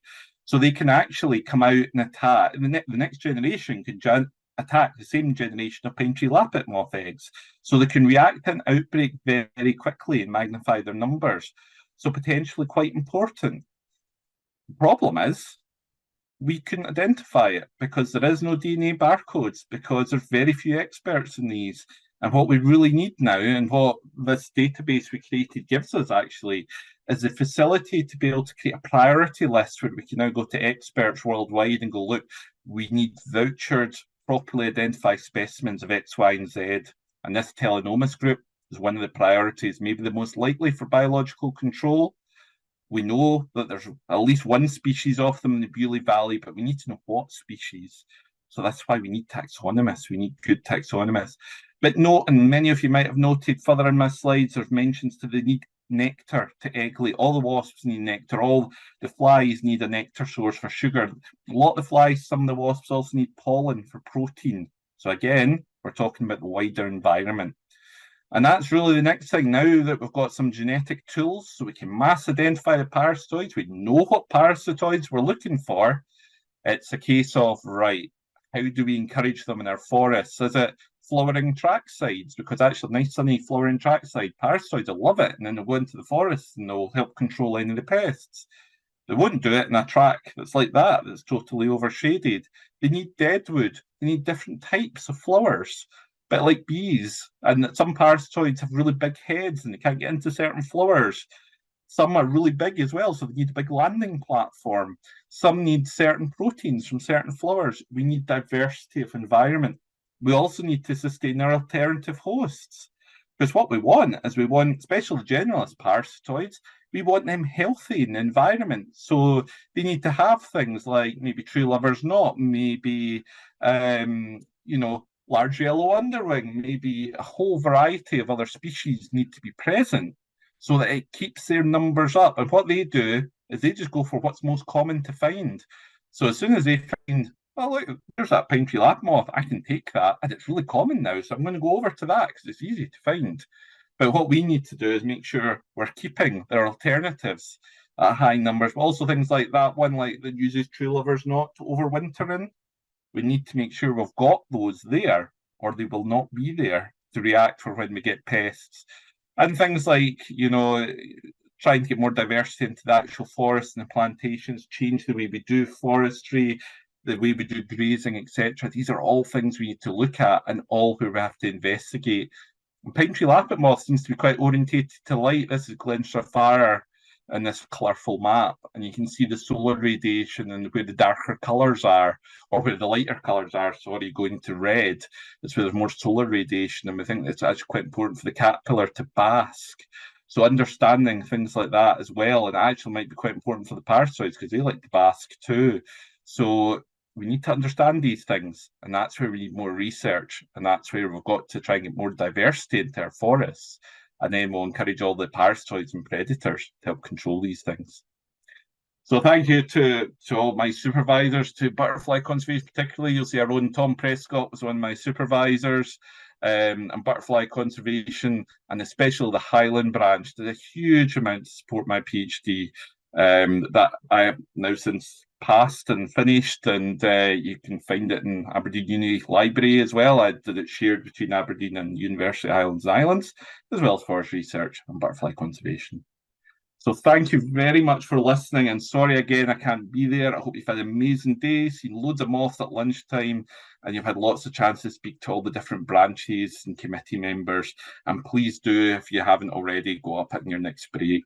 But thank you again for listening, and any questions, please drop me an email and I'll be more than happy to get in touch. Okay, so species on the edge has been mentioned a few times today, so it's great that we get to hear about it now in more detail from the project officers. Tracy Munro is one of our newer staff members here at BC Scotland, so I hope you've given her a warm welcome. She's going to tell us about her work with small blue. Hey, thank you very much, Bethany. So as she says, I'm Tracy and I'm the new East Coast Project Officer for BC, working on the Species on the Edge programme, and I'm based in Inverness. And today we're just going to be looking at small blue, which is just a beautiful little butterfly. And I think this picture where it managed to land on my finger is a really good example of just actually how tiny this species is. So small blue, as many of you will know, small blue is the UK's smallest butterfly with a wingspan of just about 18 to 25 millimetres. And this, combined with the fact that it's really quite a dusky colouring, means it's an often overlooked species.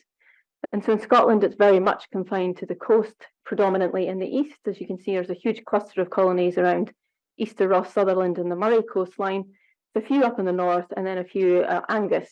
And we've got the one mainland inland colony where it follows the shingle system on the River Fifeshire. So small blue life cycle. In Scotland, small blue is generally considered to be a single brooded species, with it being on the wing from mid-May to early to July, but this year we've had some very late sightings. So we've had some confirmed small blue sightings from the last week in July in Nairn, and from Mark Young in the first week in August out at Cullen. So these are indicating that perhaps, have we had a second brood up here in the northeast coast? Seems very late to be late first brood small blues. And on top of that, we've actually, myself and another volunteer on the Easter Ross coastline, we both found small blue eggs as late as the 6th of September. So it really is indicating that perhaps we have had a second brood. So next year, that means, unfortunately, it's going to extend my survey season, as I'll be keeping an eye on the small blue much longer into the year than I normally would. So again, onto the life cycle. The kidney vetch is the main, well, it's the sole caterpillar food plant. So the female lays one egg, normally singly, just tucked deep down into the florets. And what she'll do is rub her abdomen over the top of the flower head, leaving a scent mark, and that's to deter other females from also laying an egg there. And this was quite fascinating to watch, actually, and I've never spent so long on my hands and knees as I did this year. But it's really amazing just watching this tiny wee butterfly get in there and lay the egg and then leave this scent mark. Unfortunately, the scent mark only seems to last for a few days, and it's quite often we will see flower heads with 2 or 3 eggs laid. And this is a bit unfortunate, as the first instar caterpillar is cannibalistic, so first one out wins that flower head, I'm afraid, and they just eat the entire emerging flower head. So small blue spends most of its life as a caterpillar. It eats exclusively on the kidney vetch, and then on the 4th instar it just drops down into the soil and buries itself in the leaf litter or the soil underneath, where it overwinters as a pupa. So we quite often have some confusion with small blue identification. When we're out raising awareness of the project at the moment, people will constantly tell me that, oh yes, I've seen the small blue. I think it's partly because the name is a little bit misleading, you know, it's not really very blue at all. But the male has these lovely, lovely dusky silvery blue scales on it, which I really like. But then again, the female is even darker again. So people will tell me this, and what they have seen is what to them is a small butterfly, and it is very blue and vibrantly blue, and normally it's the common blue. But again, once you've seen these species, you really can't confuse them. The common blue is considerably bigger and, you know, is very definitely blue. Even the underwing is very different. It's much more colourful than the small blue. What's most likely to be confused with is actually the day-flying chimney sweeper moth. I get a lot of that. And if you do glimpse it flying past you just suddenly low down and fluttering, it does look a bit like small blue. But again, once you get your eye in, they're really quite obviously different, with the chimney sweeper being, you know, predominantly black. And of course, this year, with the recent expansion of the holly blue north, this is a possibility for confusion. The underwing is very, very similar. But here, they should really not be occurring in the same habitat. They really don't exist in the same areas of each other. Holly blue you might find in your garden, and the small blue is really going to be on the coast. So small blue habitat preferences, it really does like anywhere with thin, nutrient-poor soil, such as quarries, the edges of the sand dune systems, on cliffs. The kidney vetch is very linear when it moves along, so it likes to follow old railway tracks or forest rides, things like that. And obviously where the kidney vetch goes, the small blue will follow. And this is just an example of the kind of ground on some of my areas where it really likes it. This year though, I mean, the cliffs are just baked solid in June. They were just so dry, so that all fell down, but it's so rock hard. I think the kidney vetch will struggle to get in there, but as you can see, it's on the edge there, so hopefully it'll just move in and take over that area. So we're always being told that the small blue can't really fly very far and it doesn't move much. So we had great excitement when our very own Dr. Mark Young and his son found a new colony. And it's a whopping 25 kilometres from the other nearest known colony, which is out at Cullen on the coast there. And so this new colony is in the Bin Forest, which is just outside Huntly. So how did it get there? We don't know. How long has it been there? We don't know either. But as it turns out, when Mark started speaking to the local forester, Norman, he actually had some images from, I think it was 2 or 3 years ago, and it turns out they're small blue. So it's been there a little while, and it's just obviously not been picked up. But, you know, it's a real distance away from any other colony for such a small butterfly that, you know, we really are told can't fly very far.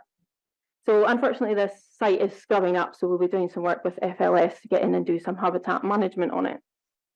And I think this little butterfly is actually a little bit more robust than people would let us believe. So I was on holiday at the Portnocky coastline and couldn't resist going to look for some small blue though. Going down this very, very steep east-facing slope. And this vegetation was thick, thick grass. It was up to my waist when we disturbed about half a dozen small blue males roosting there.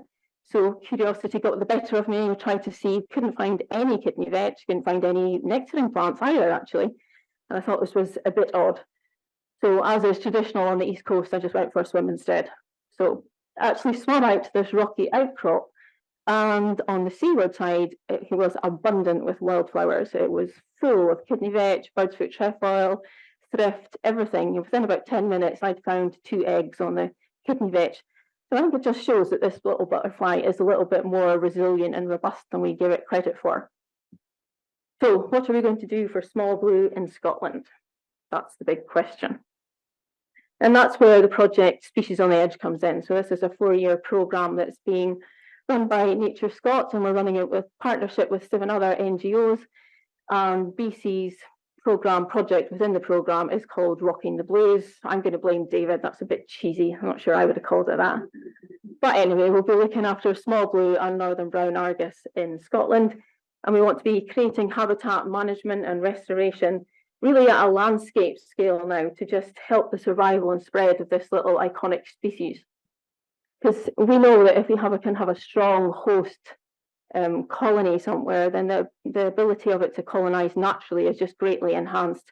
And we need to be able to create corridors of connectivity for it to allow it to move. So these are the 3 main key areas that we'll be working on. So we'll be working with the plant life team up on the north coast, where we've got several colonies of small blue and Caithness. And down in Angus area, I've got Caitlin over there from Bug Life. She's going to be helping me look after the small blue colonies there. And then, of course, the big majority of them are in and around the Easter Ross, Sutherland and Murray coastline, which is where BC will be leading. So what are our main concerns on small blue? Currently, we're restricted with our lack of knowledge because it's very much based on casual sightings. We don't have enough small blue transects being walked to be able to do trend analysis of this butterfly in Scotland. So these are things that we'll be looking to address with the Species on the Edge programme. So it really is being threatened by a lack of habitat connectivity. A lot of the areas are scrubbed up, it's gorse, generally speaking, ivy, bracken, that kind of thing is just really outshading the kidney vetch. We've also got this lack of disturbance nowadays on a lot of our sand dune systems, due to sometimes direct human intervention. The sand dunes have been stabilised on purpose to prevent land loss to the sea. So obviously we're then losing the kidney vetch. And in other areas, the sand dune system is becoming stabilised anyway, just due to seed drift drifting in, and there's birch and gorse. And obviously as the sand dunes stabilise, it doesn't move. There's no disturbance of soil. The kidney vetch can't keep moving. And as you lose the kidney vetch, we obviously then also lose the small blue. So to raise awareness, we had hosted the national launch of the Species on the Edge programme up at Logie Quarry, just south of Tain. Balnagown Estate very generously hosted us, so we had about 120 people attended on the day, and it was really great because the majority of these people just didn't even know that this butterfly was here, and so the level of public engagement was great. The small blue was on the wing, and everybody that went on the butterfly walk managed to see the small blue, and they were all just amazed at how small it was. It was fantastic. And we had Holly doing face painting. I feel like Holly is being mentioned in every speech at the moment. I think she's going to get some kind of an award for most mentioned person in all the talks. But she's a really good volunteer for it. So yeah, she sat out in the sweltering sun painting faces and pebbles for us all day. But it was a really, really good way of launching the project nationally, because we were working on 37 threatened species at a national level, but also locally, just to raise awareness of the small blue and the work that we'll be doing for that. So this is a classic example. This is up at Logie Quarry, and although this work was carried out over the last 3 or 4 years by BC and with Highland Council Nature Restoration Fund, it's just a really good example of the kind of things that we're going to be looking to be doing through the Species on the Edge programme, because we'll have grants and money to be able to do similar things. So on the left, you see what happens to a lot of our sites. It's just scrubbed up. The kidney vetch is just fighting a losing battle in there. There's lots of birch regen. And what happens is we take in a tractor with a flail who opens up the sides of all the paths. And in the Balnagown's case, they've been really good actually, and they've let us just punch great big holes into the trees in some of these areas, opening up great big areas to allow the kidney vetch to move. And already actually there are very young kidney vetch plants on the edges of some of these, so they should just hopefully move through and in. And yep, on the left there you can see their new fence, because they're going to be putting cattle into this area, because the birch regen here is just above knee height and it's just starting to shade out the kidney vetch. But they have huge banks where it's just all birdfoot trefoil, kidney vetch. And again, it's a bit like Dan was saying earlier, we're looking at working at a land scale level rather than focusing on the species. So all the work that we'll do here will also benefit Dingy Skipper. The quarry also has several species of mining bees, and the scraping back of the rides is good for them. It's giving them more space. Also, for the first time in 20 years, I think the factor said, they've had ring plover back on site. And again, he thinks it's just, we've opened up lots of areas, cleared a lot of the scrub.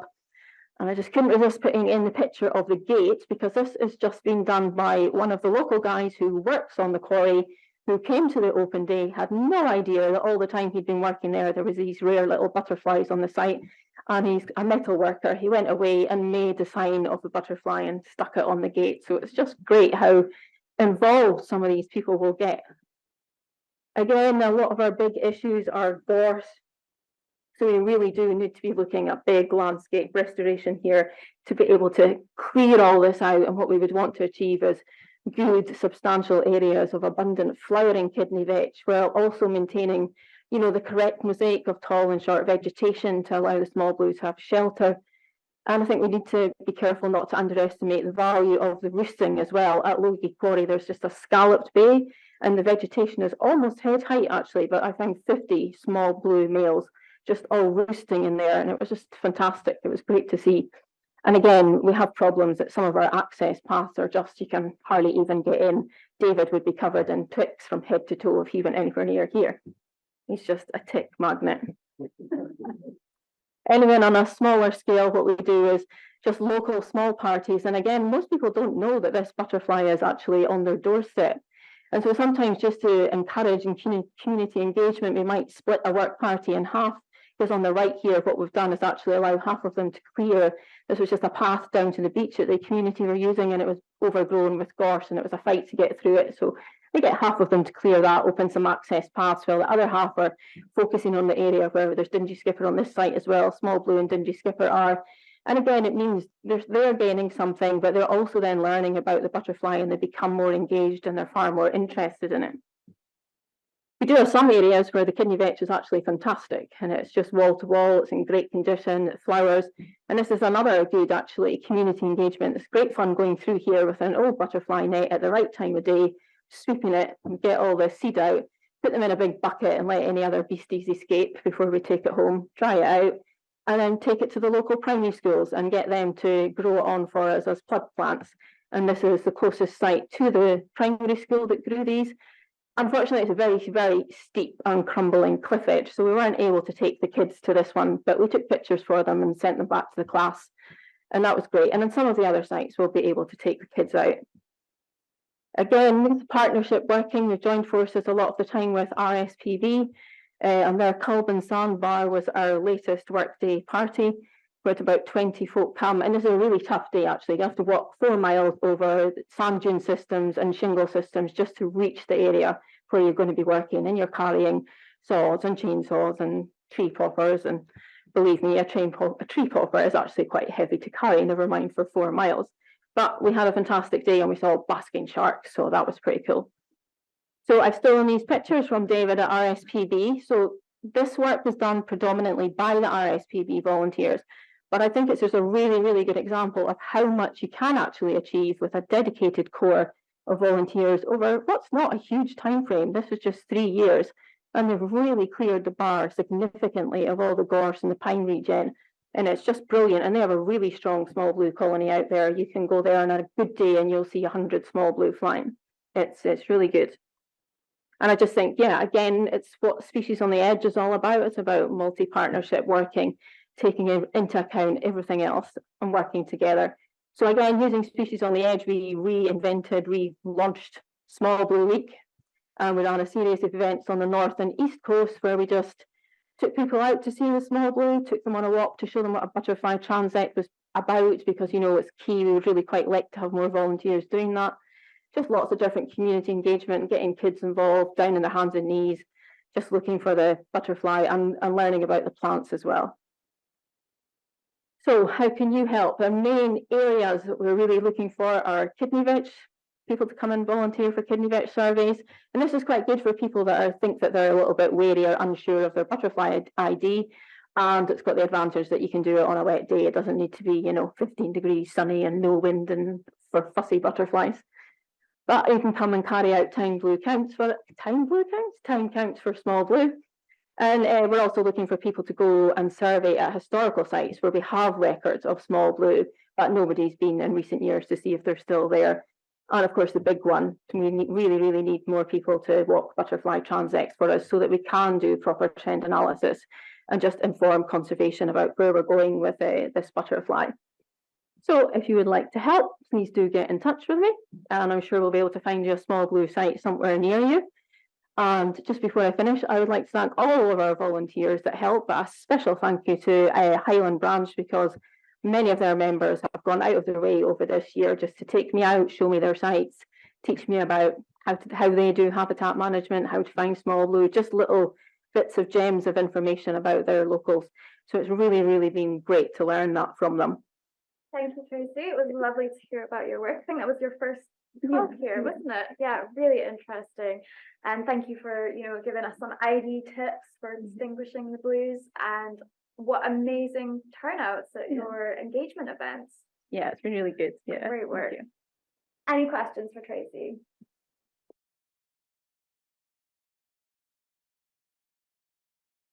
The kidney vetch plants don't seem to last for very long, just seem to be like 3 or 4 years, which I think is why you really do need this wide variety of kidney vetch, so that you've constantly got new plants coming through.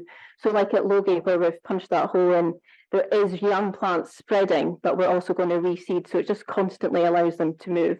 You definitely need to be able to have that continuous where you've got some older, more mature plants with lots of flower heads, but then lots of younger, small ones still coming in. I think that's why they need the space so that they can keep moving. If they're really constricted in a space, yeah, this what you're saying is going to happen because they're not going to have space to move and keep being successional, and they'll just all collapse at the same time.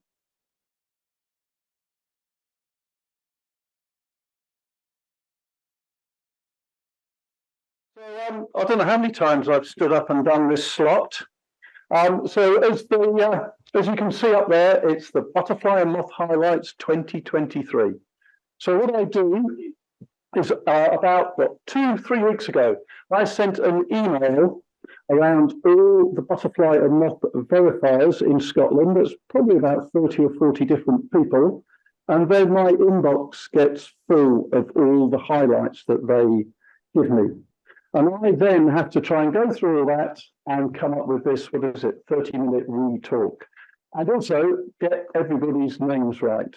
So normally I just make it up as I go along. But this time I've got to have notes. So I've got to be careful I say the right thing. So this really reflects how wonderful all our volunteers are out there recording these things, but then of course how we've got such a wonderful network of verifiers out there who are collating all this data locally, and they then obviously they're the people on the ground and they know what's important and exciting, and they then pass that on to me.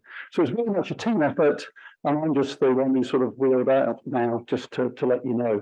Now, of course, there has been a theme today. There's one person that's been mentioned in virtually every talk. I'm afraid I can't mention Holly, but I just have. So it's embarrassing. So let's make a start. So 2023, as Apithanny said earlier on, and to me, it's the year of the Red Admiral, isn't it? I mean, there's just been red admirals everywhere. And I think it was that wonderful early spring we had, that 3 weeks of wall-to-wall amazing weather. They arrived here then from, probably the south of England or further afield. And then what we're seeing now, I think, is that lovely weather in September really brought on any caterpillars that were still around, feeding on thistles or any pupa. And we've got lovely, wonderful, fresh Scottish red admirals everywhere. So it's really, really great just to see there's an abundance of butterflies at this time of year. So yeah, so to me, the year of the Red Admiral. What about the year of the Painted Lady? I haven't seen a painted lady all year. Anybody? Oh, okay, there's always one, isn't there, or two? So everybody's seen more than one painted lady. Everybody's seen more than one painted lady in Scotland, because that's where it counts. Well, Two, yeah. So it's just not been a painted lady year, has it? I think that's one reason we like butterflies and moths so much. You can never predict what you're going to go and see. So I think next year we'll really, really appreciate seeing painted ladies because we've had a drought of them this year. As you know, we have at the end of July or the middle of July to the first week of August, every year now is our big butterfly count, where we ask people to go out for 15 minutes anytime during that 3-week period and go somewhere, ideally on a lovely sunny day, and count the butterflies they see. And then we collate all the information and here are some of the winners and the losers. So the winners at the top are peacocks. So these figures are how they are up or down on last year. So peacock was up 69% and small tortoiseshell 62%. Red admirals, as we said before, did really well, and they were 68% higher than previous years. But the species that were down are speckled wood, 49% down on last year, meadow brown 41% down, and ringlet 48% down. And what's interesting is that those 3 species are all grass-feeding species, and there were concerns, certainly down south where there was a real drought the previous year, that might have that effect on those grass-feeding species. And I was quite surprised actually that these results suggest that could well be the case in Scotland. So maybe those numbers are down on the previous year because of the last year's or the 2022's good summer. But these species aren't down across the whole country, although they're down during that 3-week period. So some of the things that people have said about those species, our very own Anthony said that speckled wood has been making inroads through Stirlingshire the past few years, moving east-west, and this year turned up in urban Stirling, Dunblane, and Leafy, these are his words, not mine, the Leafy Bridge of Allen at several sites for the first time, so fully expecting this to become a garden butterfly species here soon. So that's in Stirlingshire. And Ron on Bute, who unfortunately can't be here, he said that other than a solitary record from 1997, ringlet was not known on Bute until 2020. When at least 10 that were present at a single location, and there's now been a consolidation in 21, 22 and 2023, with this species now occurring at several different locations on the island. So it's really interesting, I find, that when you collate all these information that's coming in from throughout Scotland, is that to me, ringlets, we see it everywhere, don't we? And we just assume that that's the case throughout Scotland, but it's obviously not. So it's really interesting that this species is doing really, really well on Bute. And a reminder, next year, Big Butterfly Count is going from the 12th of July through until the 4th of August. So no excuses. Comma. I always love to come and talk about comma because it's still a scarce butterfly for me. So it's still heading north. It's still doing really, really well. And they're still on the wing now. So we haven't got all our records in. But Hillary, known to everybody as Fritillary Hillary, who's the butterfly recorder for Indonesia, she's had 48 records so far in and last year she only had 30. So again, it shows that the number of commas records are increasing. And it's the same for Audrey Turner, who is the butterfly recorder for Murray. And she says that there's been 60 sightings so far this year of 73 individuals. I mean, that's amazing when you think a few years ago when comma was just literally there was just a handful of records. And she says, although there's no extra 10 kilometre squares being recorded or being colonised, but there have been records in 22 new 1 kilometre squares. So it's really, really spreading out on the ground. And she even saw her very first comma, her very first Scottish comma in her garden, which is always nice. Small skipper, species I've never seen in Scotland. Again, Anthony says that this species has covered a great area in the last 2 years, first seen outside Falkirk 2 years ago, and seen in Fallon near Stirling, and also at Callander. And the Callander record was briefly the most northern record of that species in Scotland until one was found at Keeler near Perth. So again, it's moving north, and you can see from the map there, how far those locations are away from where the previous dots are. So again, another species to look out for. And the whale. This record came in from Richard Weddell, who was looking on the record, and just last week, and this whale was seen in Glasgow near the necropolis on the 25th of August. So again, if you see where Glasgow is roughly on that map, it's really moving up the west coast. I think last year when I was here, I was talking about how well the whale was doing up the east coast. So again, it's continuing to move north. But the other species is obviously holly blue. Holly again. So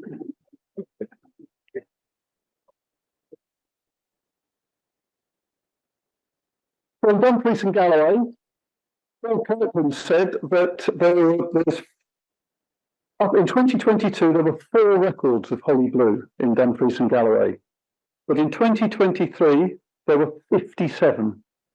So again, it's done really, really well, holly blue, and they're from Stranraer, Mulla Galloway, and Calaverock. But it's not just up the west side of the country. This is a map that Gillian Fife sent me of where holly blue was seen up until 2022. You can see the records there, and this is that same map with the 2023 records added. So just look how many more dots there are on that map. Even one way out on, is that the Isle of Man? Yeah, so incredible. I mean, how's it got out there? So there were over 110 records of holly blue in 2023 and still some to verify. There was also a record from Aberdeen, and when it first came in, nobody, I could see your expression, everybody had that expression, it can't be in Aberdeen, there's no way, it's wrong, it's got to be something else. And it was from a sort of fairly new recorder, and of course, 2 weeks later, they sent these 2 photos in. So this was from Craig Buckler, and then Liz Chellingsworth, who found it, so she sent these photos on the 30th of August, and then a week later, she then went and found caterpillars at another location. So remarkable. I mean, I think in the next 5 or 10 years, Holly Blue, if they carry on like that, they'll be, well, will they be in everybody's garden in Scotland? That would be superb if that was the case. So you can see there just how far north that Aberdeen is from those sightings. Incredible. Now, how about this mystery? This record, I think, I can't quite remember how it came in, but there was a record of a butterfly, and we poo-pooed it, and it wasn't just a single butterfly, it was a colony, and the person had been, you can see where they walked, they were bagging this hill, Munro. They've gone in on their bike, you can see their bike, and you can see how what a wonderful sunny day it was, and they found a colony of this butterfly. No photos. So what do you think the butterfly was? You're not playing the game, are you? Well, I'll tell you, silver wash fritillary. Well, that's right. So is it? Or is it? Oh, yeah, it must be a dark green fritillary. So I mean, when Tracy went a few days later, I mean, we've had so many dark green fritillaries. I mean, I think dark green fritillaries have had a great year. So to me, I'm poo-pooing it, but it's a dark green fritillary. But who knows? So please go and, you know, prove me wrong. But it would be amazing because I think the nearest silver wash fritillaries are probably in Yorkshire. But the person that saw it was adamant. So we can't disagree. But I don't think it's going as a dot on the map. Not yet, anyway. Right, so what I want to do now, so I've gone through the butterflies, I'm now going to go through the moths. And what I want to do is take you on that journey. So we're going to meander from the south, starting in Berwickshire, and hopefully, if we go the right way, we'll end up in North Sutherland. And as we'll go, I'll give you a bit of news from each of the moth recorders that sent in their information. So hold tight. It is a bit of, we're going to have to go at a bit of speed to get through them all because there's so much information that's come in. So right, we're starting down in Berwickshire, BC 81. This is Barry, good old Barry Prater. So you'll see the species there. So these are just some, this is just a selection of some of the news that he sent me, and it's the same for all these vice counties. I'm often only taking a wee snippet of some of the information. Otherwise, we'd be here till the early hours.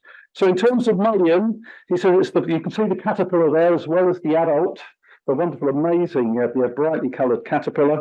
So that's now proof that it is now breeding here, and that may well be the first proof of breeding in Scotland. And then there's a really fresh adult scene that came to light. So larvae have now been also found at 2 additional sites and one 15 kilometres away from the first site. So the species may well be quite widespread. And the recorder of this was Sheila Sim, who was a very new recorder, and she's only just getting into a moth trap, and Barry had actually loaned her a trap. So it's really exciting that new people, if you loan them something like a trap, can make these really significant and exciting finds. Right, satin moth, top right. So one was found in 2022, but again, there was more records this year, a second appearance at a different site, hinting that it might be extending its range. And again, this was a new recorder, Paula Baxter, from a trap that Barry had lent her. And 2 species that have not been seen since the 1870s turned up. So one is the dotted rustic that you can see there, that was Alan Pearman, and the other was, which I've not got a photo of, was scarce bordered straw from David Bryant. And double striped pug. Barry reported there was a huge emergence on one of the moors, and a single trap had 105 in it. So phenomenal numbers of, and it's always great, isn't it, when you see, any moth really in such abundance. And double striped pug are one of my favourite. So we're heading west a wee bit into Selkirkshire and Roxburghshire. This is Malcolm Lindsay. And he says there were just two, so he's given me two forms of highlights. So the first highlights are that there was evidence suggesting recent establishment in the borders of 3 macro species. And you can see those 3 there. So there were 6 white pinion spotted trapped in a woodland in Newcastleton, and single whites trapped on the 5th of September at Kelso for red undering, and another in late September at a different site. And also 2 or 3 sites for white satin. So again, all those recently established moths in those 2 vice counties that, you know, they seem to be spreading. And now, a second highlight is how good the number of new micro moths have been in those 2 vice counties. And there's been 3 guys, Nick Cook, Andrew Smith, and Malcolm himself, have been targeting a lot of these micro moths, and they've recorded in those 2 vice counties 22 new species of new micro moths for those 2 counties. And he says that all of those are not just new for those vice counties, they're actually new for the borders. So again, it's just incredible that, you know, the field work that's going on, and you know, how significant some of these finds are. We'll now go across to Peebleshire, to Reuben Singleton, and we have there, well, I think the micro on the top left was, I think, new to Scotland last year, and they've refound it, so he's getting more records of that this year. I've lost my place here. So yeah, we've had underwings being seen. So again, that's a species that's moving north. Crambus ericella and the Eponomuta rurella are also new to Peebleshire. So again, you know, really good finds in the borders vice counties. And small elephant hawk moth, new to the vice county. I thought, you can't believe that, but amazing, isn't it? It just shows you just assume that species like that you see regularly. If that had turned up in a trap and I was trapping in the border, I think, yeah, lovely moth, although could be in a better condition, but I wouldn't think it was you know, new to the vice county. So it just shows, and you know, the need for that local knowledge. So we're now going to Ayrshire. And what's nice about Ayrshire, it's not often we get a report back in from Ayrshire. So Jill Smart has really gone above and beyond this year and sent me, well, far too much information, to be honest. But they've got a wee moth group going in Ayrshire. And they go out regularly as a wee group. A lot of them are fairly new to it, and they're all chumming each other along and learning together. So it's really, really good. So it's really exciting that all these moths here are all fairly significant finds for Ayrshire. So we got the second nutmeg for Ayrshire in July. The last record was in 1976. They had sand dart, and that was the most northerly one in Ayrshire, and it turned up in Seymour. Shuttle-shaped dart was new to the vice county. I mean, shuttle-shaped dart, not that I see it in Scotland, but it's 2 a penny down south. And again, mothers coming up here. I mean, there's Dan, shuttle-shaped dart. What's he talking about? You know, it's a scarce moth up here, so it's really, really moving north. So really exciting find. The common emerald was found in Bensley village in June. Again, new to the VC, found by Jenny Jackson. And now I've bordered 5-spot burnet. But always on the east side of the country, on the west side of the country, there was always a colony outside Dumfries, and that seemed to be the sole colony in that part of Scotland for many, many years, while the species was moving rapidly up the east coast. It's now got the word, and it's now moving up the west coast. So Marco McGinty had these, I'm trying to see where he saw them, in Hunterston in June, and this was new to the VC. But he saw 100 of them, so they've obviously been there a wee while, and hopefully going to continue moving north. So that's the narrow-bordered 5-spot burnet. We are now in the VC 77, and the ruddy streak, that micro up at the top left-hand corner, was new to the VC. Several confirmed sightings this year. The Vestal was mentioned before by Nigel, and that was a surprise sighting from Richard Weddell, who's the Vice County Recorder that sent in these records from Hamilton Hill Clay Pits in early September, and that's the first sighting in Glasgow for about 40 years. I've reported before about the lime hawk moth, and this is to show that it's still present in the Glasgow area, where there were more sightings of adults and caterpillars in the west of Glasgow this year, confirming that at least 2 breeding populations are established. And also, he reports that the horse chestnut leaf miner has made it to Glasgow. Let's have a cheer for that, everyone. Inverclyde and Renfrewshire. All these species here are new to the VC. So we have angle-barred pug, the top right-hand corner, barred carpet, the top left. Barred carpets, whenever you catch a barred carpet, even a really fresh one, they always look really, really worn. I don't know why, but to me, that's a really, really good condition barred carpet. We have 4 dotted footmen, and we have grass emerald. And this is the first record that's been verified with a photograph, so it really proves that that species is in the Vice County. And, well, one of my favourite moths, lilac beauty. What an amazing thing. So again, that was the second record for the Vice County. And now some of the micros. So again, these are all new for the Vice County. What the mistake now? Nature Bleak Bard, although it's very, very tiny and is only a little bit bigger than these two, is actually a macro moth. And it's one of those species that when you first start mothing, you just throw it out your trap, although it is quite scarce, along with pinion streak snout, because it's a tiny, tiny macro, but it is, and you think it's a micro. But that was new to VC 76. So we're now into the Lothians with Mark Cubitt. And the highlights here are over 20 white colon recorded near Dunbar over a few days in June. And this is the largest number of this priority species seen at a site with, and the previous record was 14 at Tentsmuir in the 1970s. And otherwise, this moth is only just seen as singled, and even the singles up and down the coast, even then they're quite sporadic where they occur. The blackneck was at Adelaide in July, and then the slow pug. There's been a bit of a thing, people going out looking for slow pug larvae. And you can see there the larvae that are in the flowers of slows, and there's one that's emerged. And this is now becoming much more widespread and becoming established in the 3 or some of the 3 Lothian Vice counties.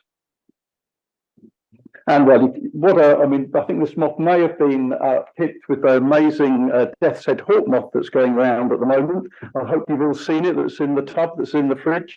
But yeah, Whiffin nonpareil. This is our very own Katty, who had 1, and then a couple of nights later they had 2 more at the same site, and there was also another one seen close by. So are these migrants that have come in, or are they actually breeding?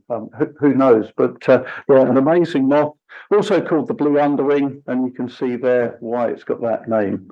So a lovely big scarce moth, and a few of them in Lothian. Also now in the Lothians, just a wee snippet of some of the rarer micros. But Harpella falcipiella is the new to Scotland, with 3 trapped at Calderwood in August. Lineala was only previously known from Falkirk, where Nigel Voaden spotted some frass at an Edinburgh cemetery. And then Per Smith, as you do, it's always frass in an Edinburgh cemetery. Found it in another cemetery in August. So yeah, if you want to find your frass and find this moth, go to a cemetery in Edinburgh. And the Bucolatrix is not new to the VC because it's known from VCs 83 and 77, but 3 in cemeteries in Edinburgh. So the last 2 species both feed on lime. So you need your lime trees for those, and obviously your cemeteries. Where are we now? We are in Angus. Montrose Basin. So there's a brown tail and a black neck. Notable migrants were vestal again, and also recently a convolvulus hawk moth, nectaring on Nicotiana. So yep, so that there's good things happening in Angus. And on Mull, 3 new additions to the Vice County list, and you can see there there's a clouded magpie, dingy shell, and the other one was white pinion spotted, which we haven't got a photo of, but the other significant find was dew moth, seen again at one known site after being rediscovered there in 2022, following a gap of 35 years, and also then found at another new site. And also in terms of micros, there were 9 new additions to the Vice County list this year, and that's just a picture of 4 of them. So things are going amazingly well on Mull, and all this, so the 3 new macros, the 9 new micros all came from the star recorder, Chris Ostick. So one person has found all those species new to Mull. BC 96 and 97, this has come in from Mike Taylor. And you can see here, these are all species that are new to the Vice County. The scallop shell was caught at a Scottish entomological gathering at Dundragon. I think one was caught on the Friday night, and then lots of people caught one on the Saturday night. So that's obviously quite well established in the area. But the first one was caught by Ewan Munro. We'll now go over the Cairngorms to South Aberdeenshire, and this is what Helen Rowe has reported. Ruddy high flyer, new to the Vice County, and Pyrausta purpuralis. There's a very, very similar Pyrausta, Austrinalis, but you've really got to look at the underside of the hindwings to look at the pattern to tell that's what it is. So this recorder was obviously aware of that and took that crucial photo from upside down inside the pot. I take it that the moth was upside down and inside the pot, and maybe not the photographer.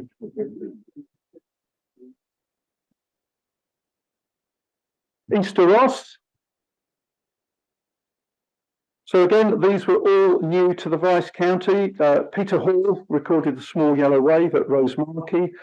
Dave Tanner in Port Mahonic, the crescent dart. And there's been several records of the buff footman in August and September in various locations after being recorded for the first time in 2022. So it looks like buff footman is becoming established. And I've certainly seen more buff footman and aware of lots of other new records, particularly in the Highlands. So another one that's moving north and doing well.